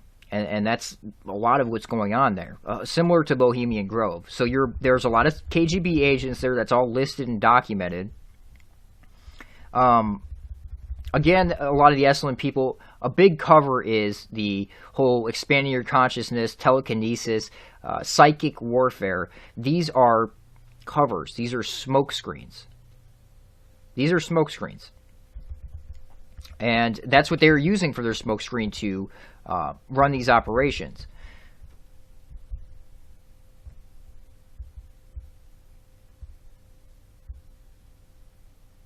And there's a lot in this article. Like I said, I'm going to do a separate video on it and just go through the whole article. Astronauts were interacting there, with KGB people. They would bring the scientists in. let me get down to Boris Yeltsin here. So Yeltsin came to America. This is before he was selected to be president. Came to America via the Esalen Institute, and they brought him around. They showed him around America. And after he came to America via the Esalen Institute, he was instated as the president. Okay? Esalen and Tavistock working together. This is Track 2 diplomacy. People involved, that's where that term comes from, Esalen, Track 2 diplomacy. The idea was to forge new lines of communication between Cold War powers by bringing some of the USSR's leading scientists and spiritualists to Esalen Institute to mix with their counterparts in the United States. Maybe we all have common goals. Sounds pretty treasonous to me. Sounds like they were setting up for a brave new world. It sounds like the Soviets had a lot of influence over our people, and they were trading information back and forth. That's how some of the folks from Stanford Research Institute in Silicon Valley, who would one day be responsible for funding and building the biggest technologies firms, met up with the Russian cosmonists. Now, this is all via Esalen Institute. They set up a series of events at Esalen's Big Sur campus. So you're having these these Silicon Valley people meet up with these Russian scientists,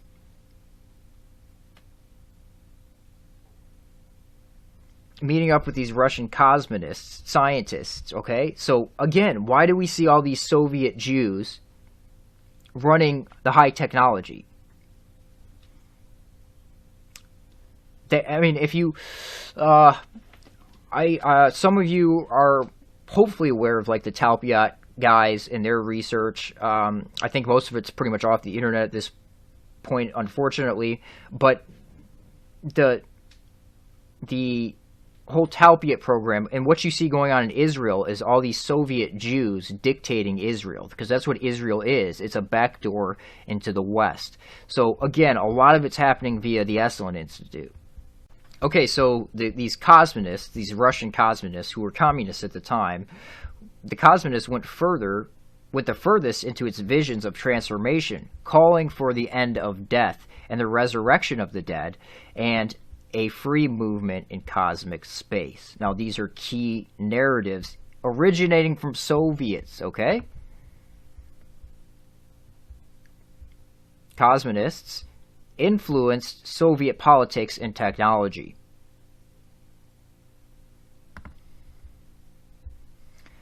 The cosmonists told Americans, LSD-taking spiritualists, that technology could give them a way to beat death.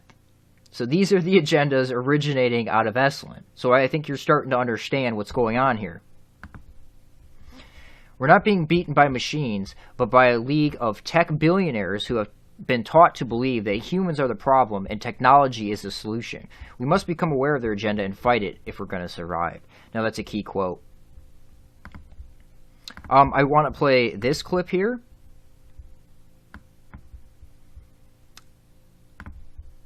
There's some interesting stuff going on here.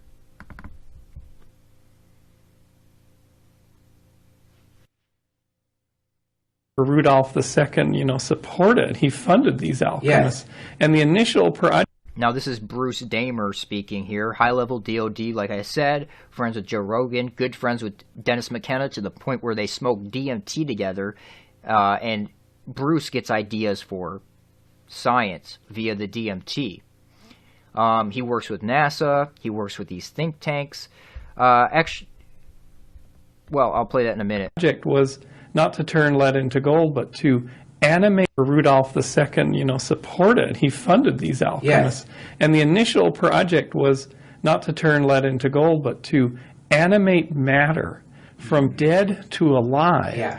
And that's been a passion of mine for a long time, but it was... A passion of yours has been to bring the dead back to life. Or to... And so goes on. To bring the dead back to life.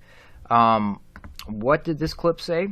What were the Soviet cosmonists interested in?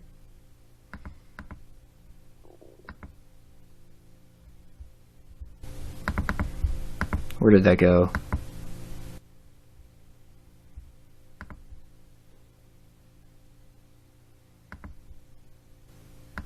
Where did that go? Vision went furthest into visions of transformation for calling for the end of death and the resurrection of the dead, and free movement in cosmic space. Where do we see these agendas pushed constantly? We see these agendas pushed constantly on Alex Jones, and we see these agendas pushed constantly through the intellectual dark web and Joe Rogan. Okay? So are we starting to see where their agenda is originating out of? Let's get back to this clip here. On the cycle forever. But we're far from the big win. But we're getting into the territory where if we could completely turn this around, we're going to the next level. Life extension, everything. It's really amazing. Sitting here on this planet with this incredible potential of space colonies and life extension and unlimited cloning. Something like a soul or energy or consciousness or something like that. Yeah. Yes, a form, like an Aquinas form, right? But yes, I think that those are actually two different things in Judaism as well. Like the idea of Tichiyat HaMetim, which is the idea of resurrection of the dead. That's a different idea than what happens after you die, right? Tichiyat HaMetim is the idea that eventually the Messiah comes, that we'll all be resurrected back in our physical bodies at a certain point, which, you know, honestly, given the nature of how science is moving and the possibilities of cloning, is actually less crazy than it sounded probably a couple of thousand years ago. Yeah. I was born on Earth. I was the richest man on several planets by the age of 74. The first time... Now, this is from a show which I believe is predictive programming, and it's all about transferring your consciousness into clones, which I think is the actual agenda. I think the whole concept, which is pushed by Esalen, is the idea that uploading your consciousness into this Hive computer is not the actual agenda. I think that is a false agenda, like what Elon Musk promotes. The real agenda is using clones and other things like that. Bruce Damer also agrees with me. He'll speak the real agenda. That's what he does best. He talks openly about these things. And so, again, I think this is really what's going on. When I died, I was 99. New technology transferred my consciousness to a new body. For 263 years, I sleeved into new bodies, living on in perfect health. A vault for your every memory, your every secret, immune to aging and disease. The body will decay, but your memories live on in someone else's body. Your new sleeve. This is a portable stash. It makes death itself only a memory. Sunday at the National Space Society's annual event. I'm talking about China's new Silk Road. This is key here as well. I'm going to skip over this for now because that's going to be the next thing I mention here. Economy. Actually, Elon Musk and Jeff Bezos, the two guys who can save us by opening a platinum highway in the sky. What does that mean? A platinum highway in the sky means a space economy. I foresaw in Brave New World, partly by these new techniques of propaganda. They will do it by bypassing the sort of rational side of man and appealing to his subconscious and his deeper emotions and his physiology even, and so making him actually love his slavery. I mean, I think this is the danger, that actually people may be in some ways happy under the new regime. So they love their slavery. First off, psychologically manipulated. Secondly, I'm offering you miracles. So you have your Peter Thiel types, your Elon Musk types offering you these miracles, these technologies, okay? Giving you this technology so you love them for it. And they use it as a method to control you, giving you these new plant-based psychedelic medicines, you know, that might actually have some benefits, but they're using it as a method of control. They're the ones dictating it. They're the ones using it against you. But they will be happy in situations where they oughtn't to be happy. The fourth world. Now, this is an actual agenda, the fourth world, and this is exactly what we see going on here. No one really talks about the fourth world, do they? That's because we haven't seen the fourth world come about. The fourth world came up in the title of the Congress I attended. It was called the Fourth World Wilderness Congress. Maurice Strong said it was called the Fourth World because it was the fourth one of these environment congresses that Edmund de Rothschild had created. I learned later that the world order refers to the coming one world government as the Fourth World. World control by the world order where there is no more first, second, and third world. Just a boundaryless planet which is called the Fourth World Wilderness. Yogis and shamans refer to Fourth World Wilderness dictated via Israel, at the center, at the hub. It as the Fourth World Wilderness, the lostness of the mind. The lostness of the mind refers to the collective consciousness. Persons will be coerced through lies, drugs, fear and pain to surrender themselves, their egos, to the collective consciousness. The fourth world will be a return to a society much like the Caesars or Babylon or the Fourth Reich. Within the fictionalized societies described in Huxley's Brave New World and Brave New World Revisited and Orwell's classic 1984. We will flourish with only a whimper. The world order wants to create a new society out of the ashes of chaos. A collectivist fourth world complete with a collectivist religion, collectivist finance, and unchecked world national socialism. The world order will offer Gaia, Mother Earth, to the masses. I don't think national socialism, I think international socialism, and I think the universal basic income has a lot to do with that. As the Big Brother image to worship in the fourth world.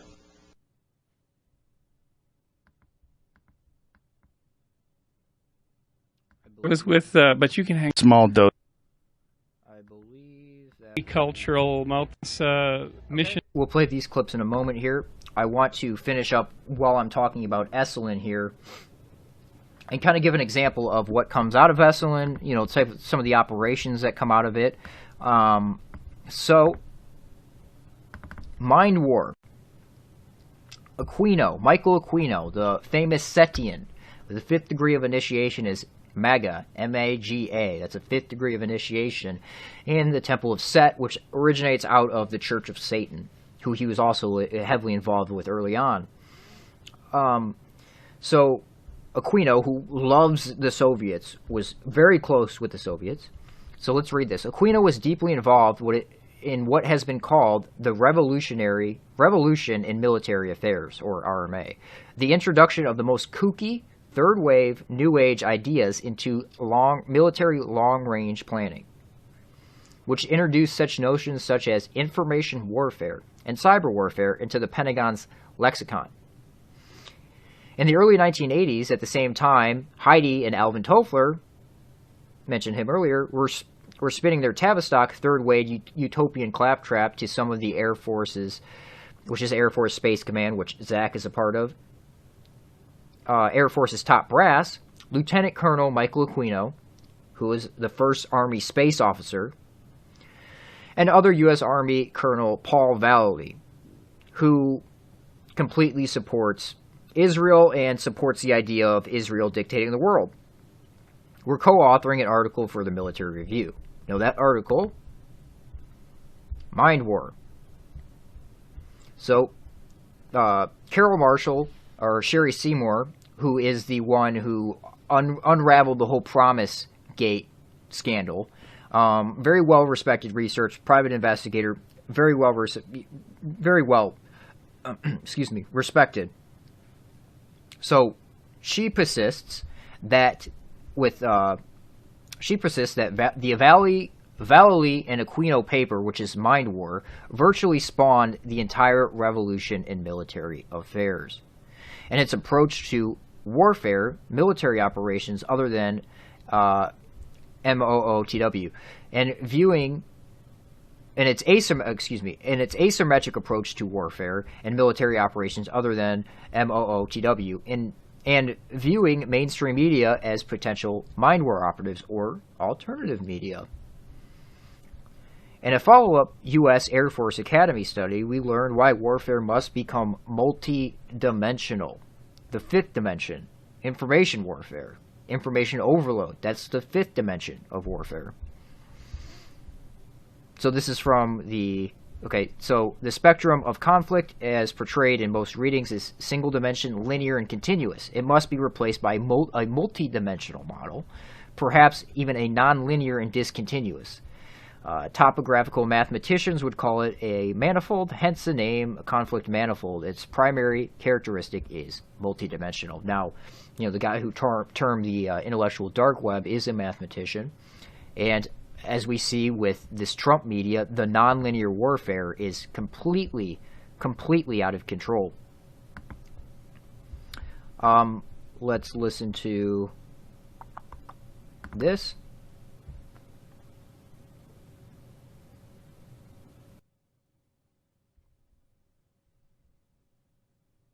It's almost like there's too many things happening for one person to pay attention to all of them. And if you're only focusing informational overload. Yes, exactly. If you're only, but hold on, if you're only information overload, non-linear warfare. So mind war, which originates out of Esalen, according to Michael Aquino. Let me see if I can... Right here. This is where he admits it. He's admitted it a bunch of times, but this is a clip that you should go watch. He comes out of Esalen. Excuse me, I don't know what happened there. It comes out of Esalen, the Esalen Institute. It comes out of studies, unpublished papers called the Transformation Project, where according to him they were studying thought architecture, or how to manipulate the subconscious mind, how to dictate the subconscious mind, where 95% of your thought process, that's a conservative number, 95% of your thought process takes place. So your database that you're pulling information from, your the external stimuli that you absorb to create your algorithmic thinking, your initial thought, your conscious thought, is being pulled from the subconscious. So these guys were working out via the Esalen Institute, who actually... Aquino got in contact with these guys because of their published works with the Soviet influence, their published works with Soviet thought architecture, which Aquino somehow intimately knew, the Soviet research there. So this is the core structure of mind war, which is exactly what Alex Jones's operation is. Oh man, I should have that clip ready. Shoot. I'll insert it in here. Like it. We have the zeitgeist. If you wanted to use an allegory, InfoWars has pulled the sword Excalibur.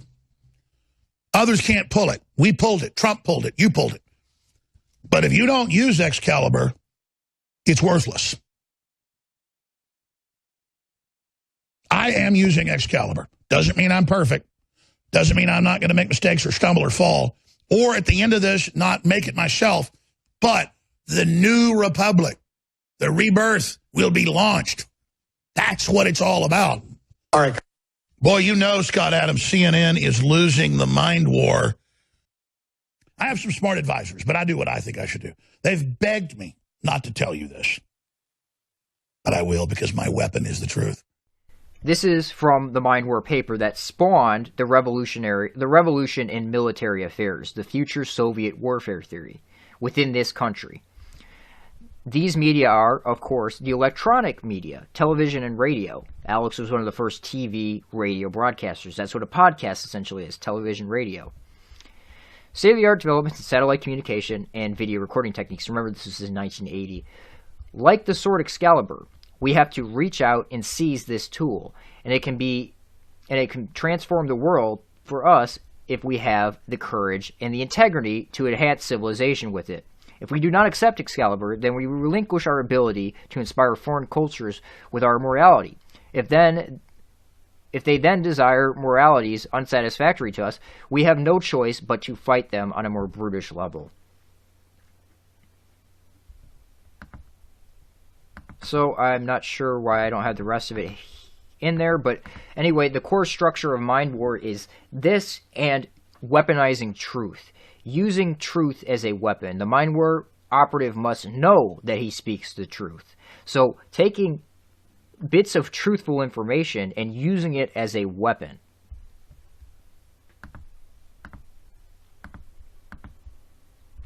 And our boy Bruce Damer knows all about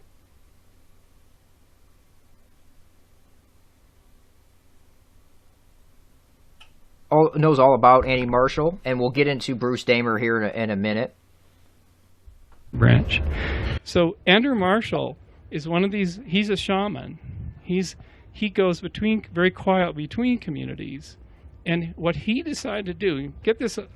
So he's a shaman. Now Andrew Marshall's the guy who initially instated, heavily involved in 9/11 as well. Andrew Marshall is the guy. He was originally appointed under Nixon, and he's the one who took Aquino and Valley's papers and their ideas and everybody else who was promoting it and instated it within this country. It stated the future Soviet warfare theories. Now, in the Project for the New American Century, they say take advantage, post-2001, take advantage of these future Soviet warfare theories. And we've certainly seen that happen. So he calls himself a shaman, code word shamanism.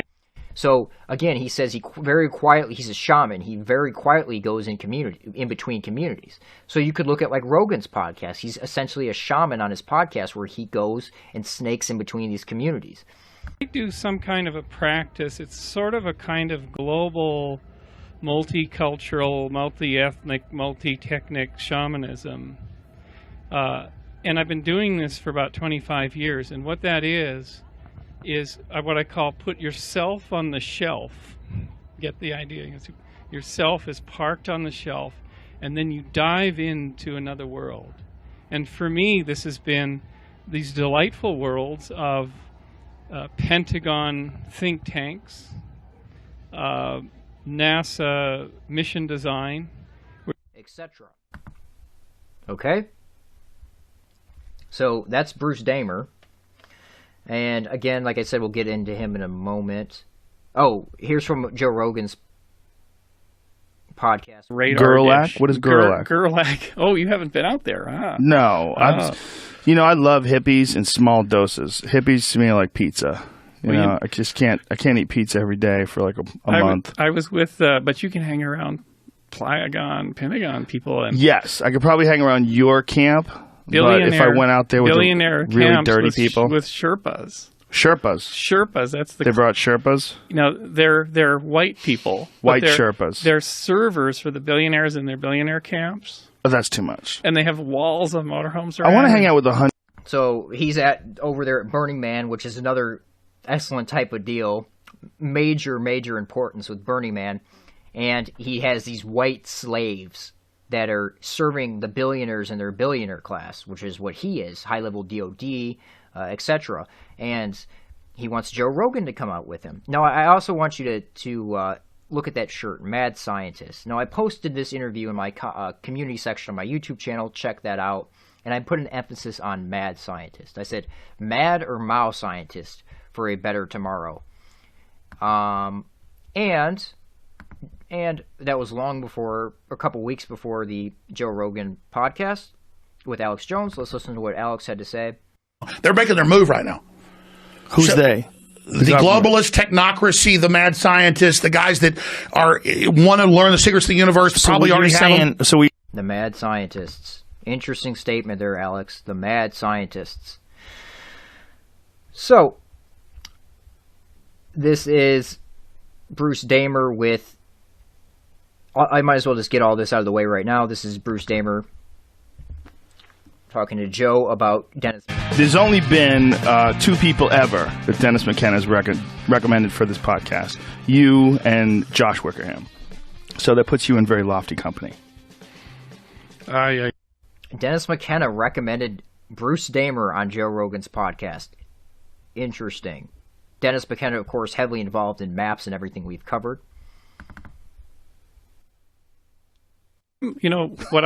Here's a secret that I'll tell you on here. Oh, well, it won't be a secret. It won't be a secret. Might want to mime it. So Dennis hasn't been to Burning Man. Dennis McKenna. Good. Me and him, same page. So Two old guys who don't want to party with young kids. So I told him that to tell you that Dennis would only go to Burning Man if you went. Oh, did you do it the opposite way? I did the playing us opposite way. against each other? There you go. Yeah, that doesn't work with me, but thanks. That's sweet. So Gerlach is I would go anywhere with him, though. Honestly. You go anywhere with Dennis. Yeah, I really would go with him, just to talk to him for days. Yeah, he's amazing. The world's most amazing. Okay, and then also I wanted to point out there, that was total LA vibes by Rogan there. I mean, complete LA. Like, oh, thanks, that was sweet. Like, okay, Joe. Anyway, I want to wrap this up or move on to some of the Pentagon connections with Joe and his whole operation here quickly, because I was talking about Jones and Mind War and stuff like that. This is interesting. Doom, this is just an interesting connection. Doom was created by the military, initially funded by the U.S. Marine Corps, to train people how to kill other human beings. This is all admitted. You can read articles about it. And who was a major proponent of promoting Doom? Joe Rogan. They also made the video game Quake, which he still promotes. And Alex Jones promotes Doom as well. So Doom, this is actually one of the most iconic images from when I was younger. I used to see this picture everywhere, and there's the Doom in the background. And there's Alex Jones promoting Doom, wearing the wristband. So it's like this game created by military intelligence is given to these information age assets to spread to the public. Just like other information and other agendas are given them to spread to the public. Again, Doom. Okay, so I want to move on into Joe Rogan's producer here real quick. And Joe Rogan's producer, Jamie, is pretty self-explanatory to me, or at least should be. Now, I want you to ask yourself this question.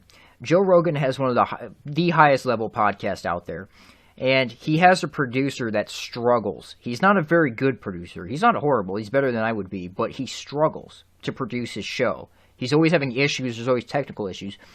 Ask yourself, why would Joe keep someone like that who can't run the show properly at his level? Why is that? Well, first I want to show you this. And I've talked to a lot of people in law enforcement, military. So Joe hangs out with a lot of people in law enforcement and military. Now, this is an interesting story Jamie told on the podcast. Yeah, a friend of my dad in the 80s, he was on his way, I believe, to Beirut, and he was being tracked. He found out once he got back, he met Ronald Reagan, and when he met President Reagan, he said, "It's nice to meet you. We've been following you." And he's like, "Excuse me? Been following me?" He's like, "Yeah, we found out there was like a threat after you." He's like, "I think you fainted on the spot or something like that." Whoa, he had no idea. There was a threat. Yeah. He was just going to deliver hot dogs. His name was Hot Dog Harry. He was trying to help the troops and stuff. What was the threat? They were trying to kill him. Jesus Christ. At one delivering point, hot dogs? Yeah, at one point a car pulled up next to him, and a guy with a gun had it right up to his head, and the cab driver thankfully knew what was happening, took off, and he didn't die. But, why were they going to kill him just for delivering hot dogs? I don't remember the exact situation. They weren't happy he was over there trying to help. So Hot Dog Harry sounds like an intelligence asset to me. And I think that's exactly what he was. For example, let me do this first.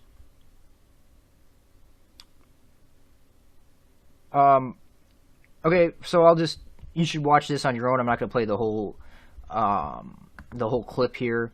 But Operation America Loves You was where they were delivering hot dogs in Beirut, and Hot Dog Harry was involved there with Jamie's dad, Michael Vernon, who we'll get into here in a minute. So, book says Israel could have prevented 1983 barracks bombing with AM spybook pan. Okay, so, or in Lebanon, excuse me, Hot Dog Harry was there a week before this massive casualty of Marines blown up. And Israel could have prevented it. Now, this is the same story over and over again. Israel sets up our American troops to die for their benefit. And you're trying to tell me Hot Dog Harry was there a week before just delivering hot dogs, and people were trying to kill him and everything just for delivering hot dogs? Doesn't make sense. Sounds like an intelligence asset. Sounds like a Mossad asset to me. So,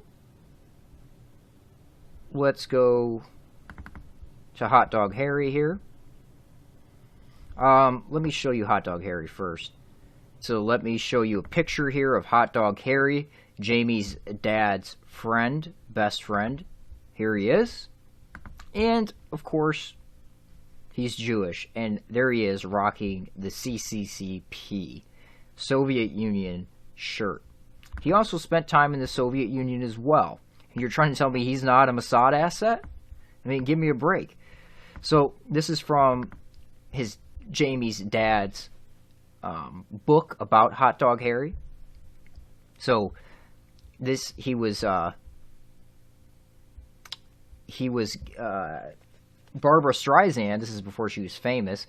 He was he used to sell sewing machines, and he was going to repo her sewing machine, and she asked him if he's Jewish, and he said, of course, yes. Harry asked, Harry, work with me here. I won't let you down. And of course, he worked with her. Today we know her as Miss James Brolin. That's right, the movie star, the legendary singer and producer, Miss Barbara Streisand. So, of course, he's Jewish, and he's working with other Jews. That just shows you how they operate. He met famous people like Trumpman Capote and Tennessee Williams when he was younger.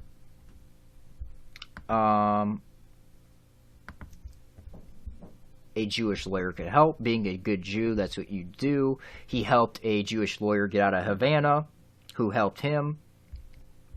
And this was an interesting quote. Harry's life is blessed to have the right people come into it at just the right times. Now that is because he's Jewish, and that's how it works for Jews. They help each other out. It's that simple. And one more quote from Michael Vernon's book, Jamie's Dad, about Hot Dog Harry. Harry explained when he was delivering a sewing machine to the Rothschilds that his parents used to know them in the old country. So Hot Dog Harry used to deliver things to the Rothschilds' house, and he said his parents used to know the Rothschilds in the old country. Interesting connection, Hot Dog Harry.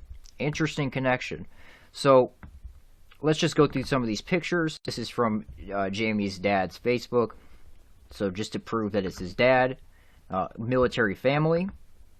Military family. Salute to my class, 1576, Battalion 2, NAS, Pensacola. That's his class. He is Navy. Michael Vernon, his father is Navy, and his base that he came out of specializes in information warfare. That's very interesting. And then Michael went on to create a radio station. There is the radio station. There's Hot Dog Harry. Hot Dog Harry. Some stuff about Hot Dog Harry. There he is.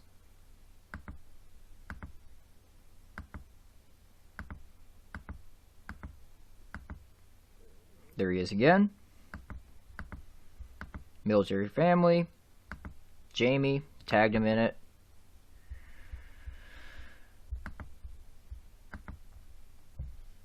So yeah, you get the idea here.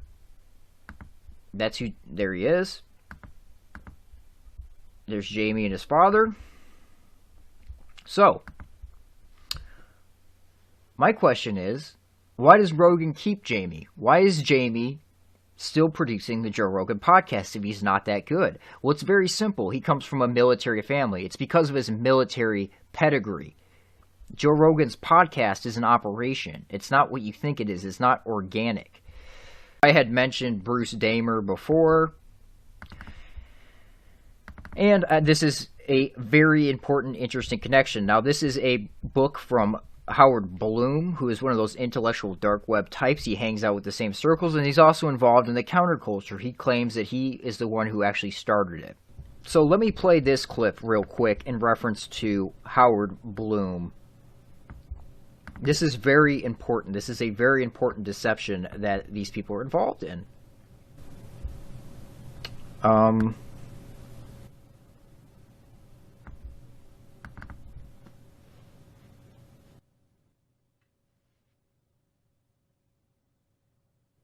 Sunday at the National Space Society's annual event.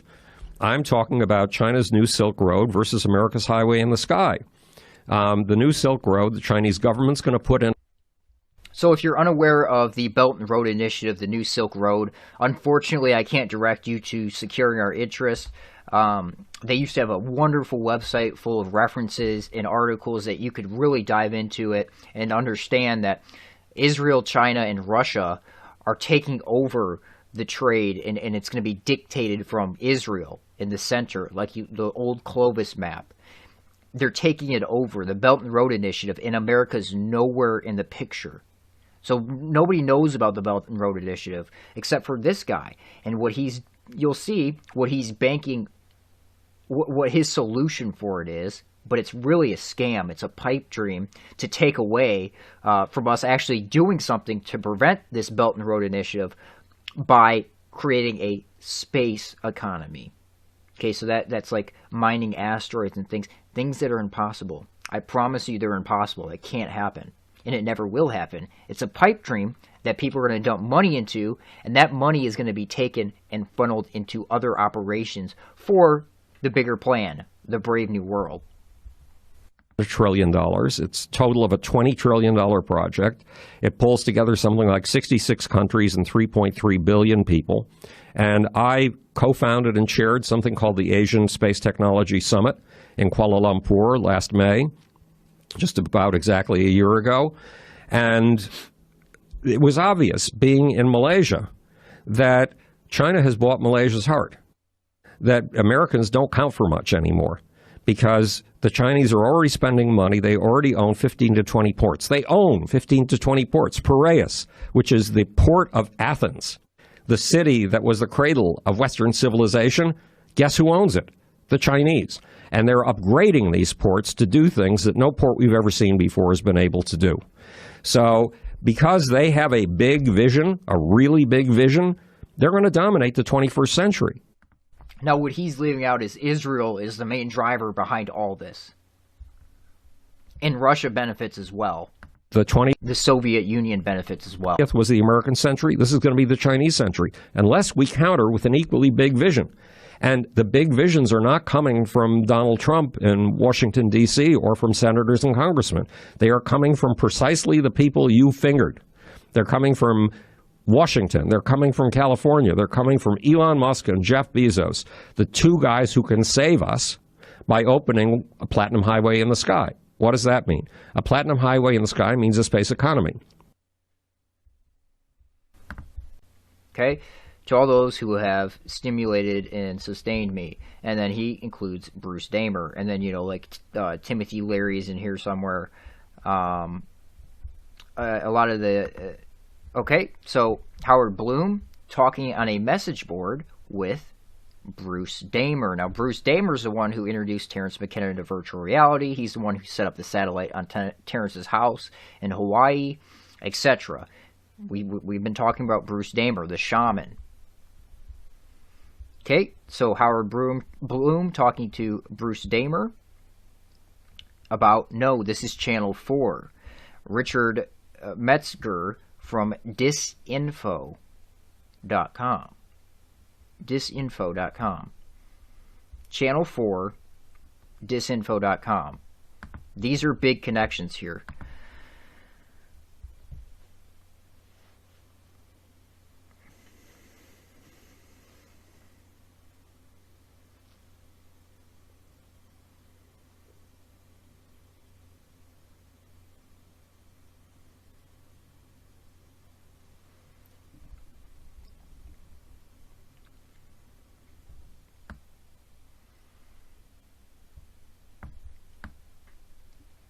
So, this is Disinformation, the company. That logo is actually interesting in itself. But let's look at key people here. Matt Staggs. Matt Staggs. Who is that? That's Joe Rogan's producer. Okay? Let's just pull that up real quick. Twitter. Now, here he is. This is Joe Rogan's talent booker, the guy behind the scenes. Okay? There's many guys behind the scenes with Joe Rogan, and this is one of them. And he is a key person with Disinfo, working with Bruce Damer, etc., working with Howard Bloom, Bruce Damer, etc. Channel 4. Now, what do we have under documentary films? Endgame, Blueprint for Global Enslavement. That is Alex Jones's film. Now, that Endgame title he took from Paul Vallely, the guy I mentioned before with the future Soviet warfare theories. That was initially coined by him, that Alex Jones took from him. But it's interesting, we see Disinfo working with, right, Joe Rogan's talent booker, the guy behind the scenes, working with Alex Jones. Disinfo working with Alex Jones, as well as Channel 4. Now, Channel 4 worked with John Ronson. John Ronson is the guy who wrote The Men Who Stare at Goats. Now, this is an interesting connection here. John Ronson, so we're just tying this up with some military connections. John Ronson is the guy who Alex Jones snuck into Bohemian Grove with. So John Ronson, working with the BBC at that point, is the guy who snuck into Bohemian Grove with Alex Jones, which kickstarted him. So here we see Alex and John hanging out. Alex having John on his show. And Joe and John hang out. And Joe has John on his show. Okay, so are we seeing how these networks play in with each other? Now, Alex on his last podcast with Joe was talking about how they were in films 20 years ago together. They were in John Ronson's films for the BBC or Channel 4, right, working with Disinfo. Interesting name, right? And then you can go double check Matt Staggs. You can pull up his podcast for Disinfo. He's very interested in concussions, just like Joe is. Very interested in that. You know, I think he'd be interested in my story. If he was somehow able to understand my history, I think he'd be very interested in my life story. But anyway, these two work together, and The Men Who Stare at Goats. Stubblebine thought that with enough practice he could learn to walk through walls. With a brief encouragement by Lieutenant Colonel Jim Shannon, a Vietnam vet whose post-war experiences at such new age meccas as the Esalen Institute in Big Sur led him to found the 1st Earth Battalion Warrior Monks and Jedi Knights. So The Men Who Stare at Goats actually comes from the Esalen Institute. Again, we're seeing everything stem from the Esalen Institute. And then, of course, Alex Jones has Stubblebine on, because these are the kind of operations. What they really are spyware operations. And this is an old email I had. Let me read this to you. Because The Men Who Stare at Goats, it's a smokescreen is what it really is. Here we see John Ronson, The Men Who Stare at Goats. That is a smokescreen, okay? It has nothing to do with army guys staring at goats to try to kill them. It's all about subconscious research. So, okay, so I quoted from a website. The Men Who Stare at Goats actually demonstrates this by briefly referencing MKUltra as if it were shut down when the real program is demonstrated at the end of the film, where Kevin Spacey character is involved in private psyops through explicit cultural creation. So it's a shift. What we're seeing is a shift. So I say this is one of my favorite examples to use because it shows what force-fed programs ultimately end up becoming. Regardless of what you think about their origins, I personally think the, quote, staring at goats narrative is a cover, not a major project. The major projects were never ended. If you study Aquino, one of his favorite tactics is deflection. Example, it happened but not like you think it did. It was really about staring at goats to see if you could kill them, not about thought architecture and mind control research. He would use this tactic by publishing papers via the Stanford Tavistock Institute. He would publish papers discrediting narratives like Stereo Goats or like the Stargate stuff, which ties in with all that. He would publish papers via Stanford, which is Tavistock, doing psychological research to deflect from the real programs that were going on. Say they're studying trickery, illusions, and ultimately how to deceive the human subconscious, mind/subconscious. Aquino says they're studying stage magic and spoon bending, which are often real, poorly funded programs, but they're only in place for cover, for a smokescreen. You really think the U.S. Army is going to dump funding into spoon bending, to a spoon bending program for practical use? Of course not. They're cover stories. So there's a lot more information about these networks. I could continue to go on and on and on for hours, and I will in future videos, but I just wanted to get some of this information out there. In future videos, I'm going to be talking about the intellectual dark web, which ties into all this, the culture they're pushing, like I said, the rising centrist movement, the brave new world, that I'm going to continue to focus on, continue to put this out there because it's such a deception that needs to be highlighted. Not many people are aware of it. Not many people are in full understanding of it. So with that, I'll say goodbye and good luck.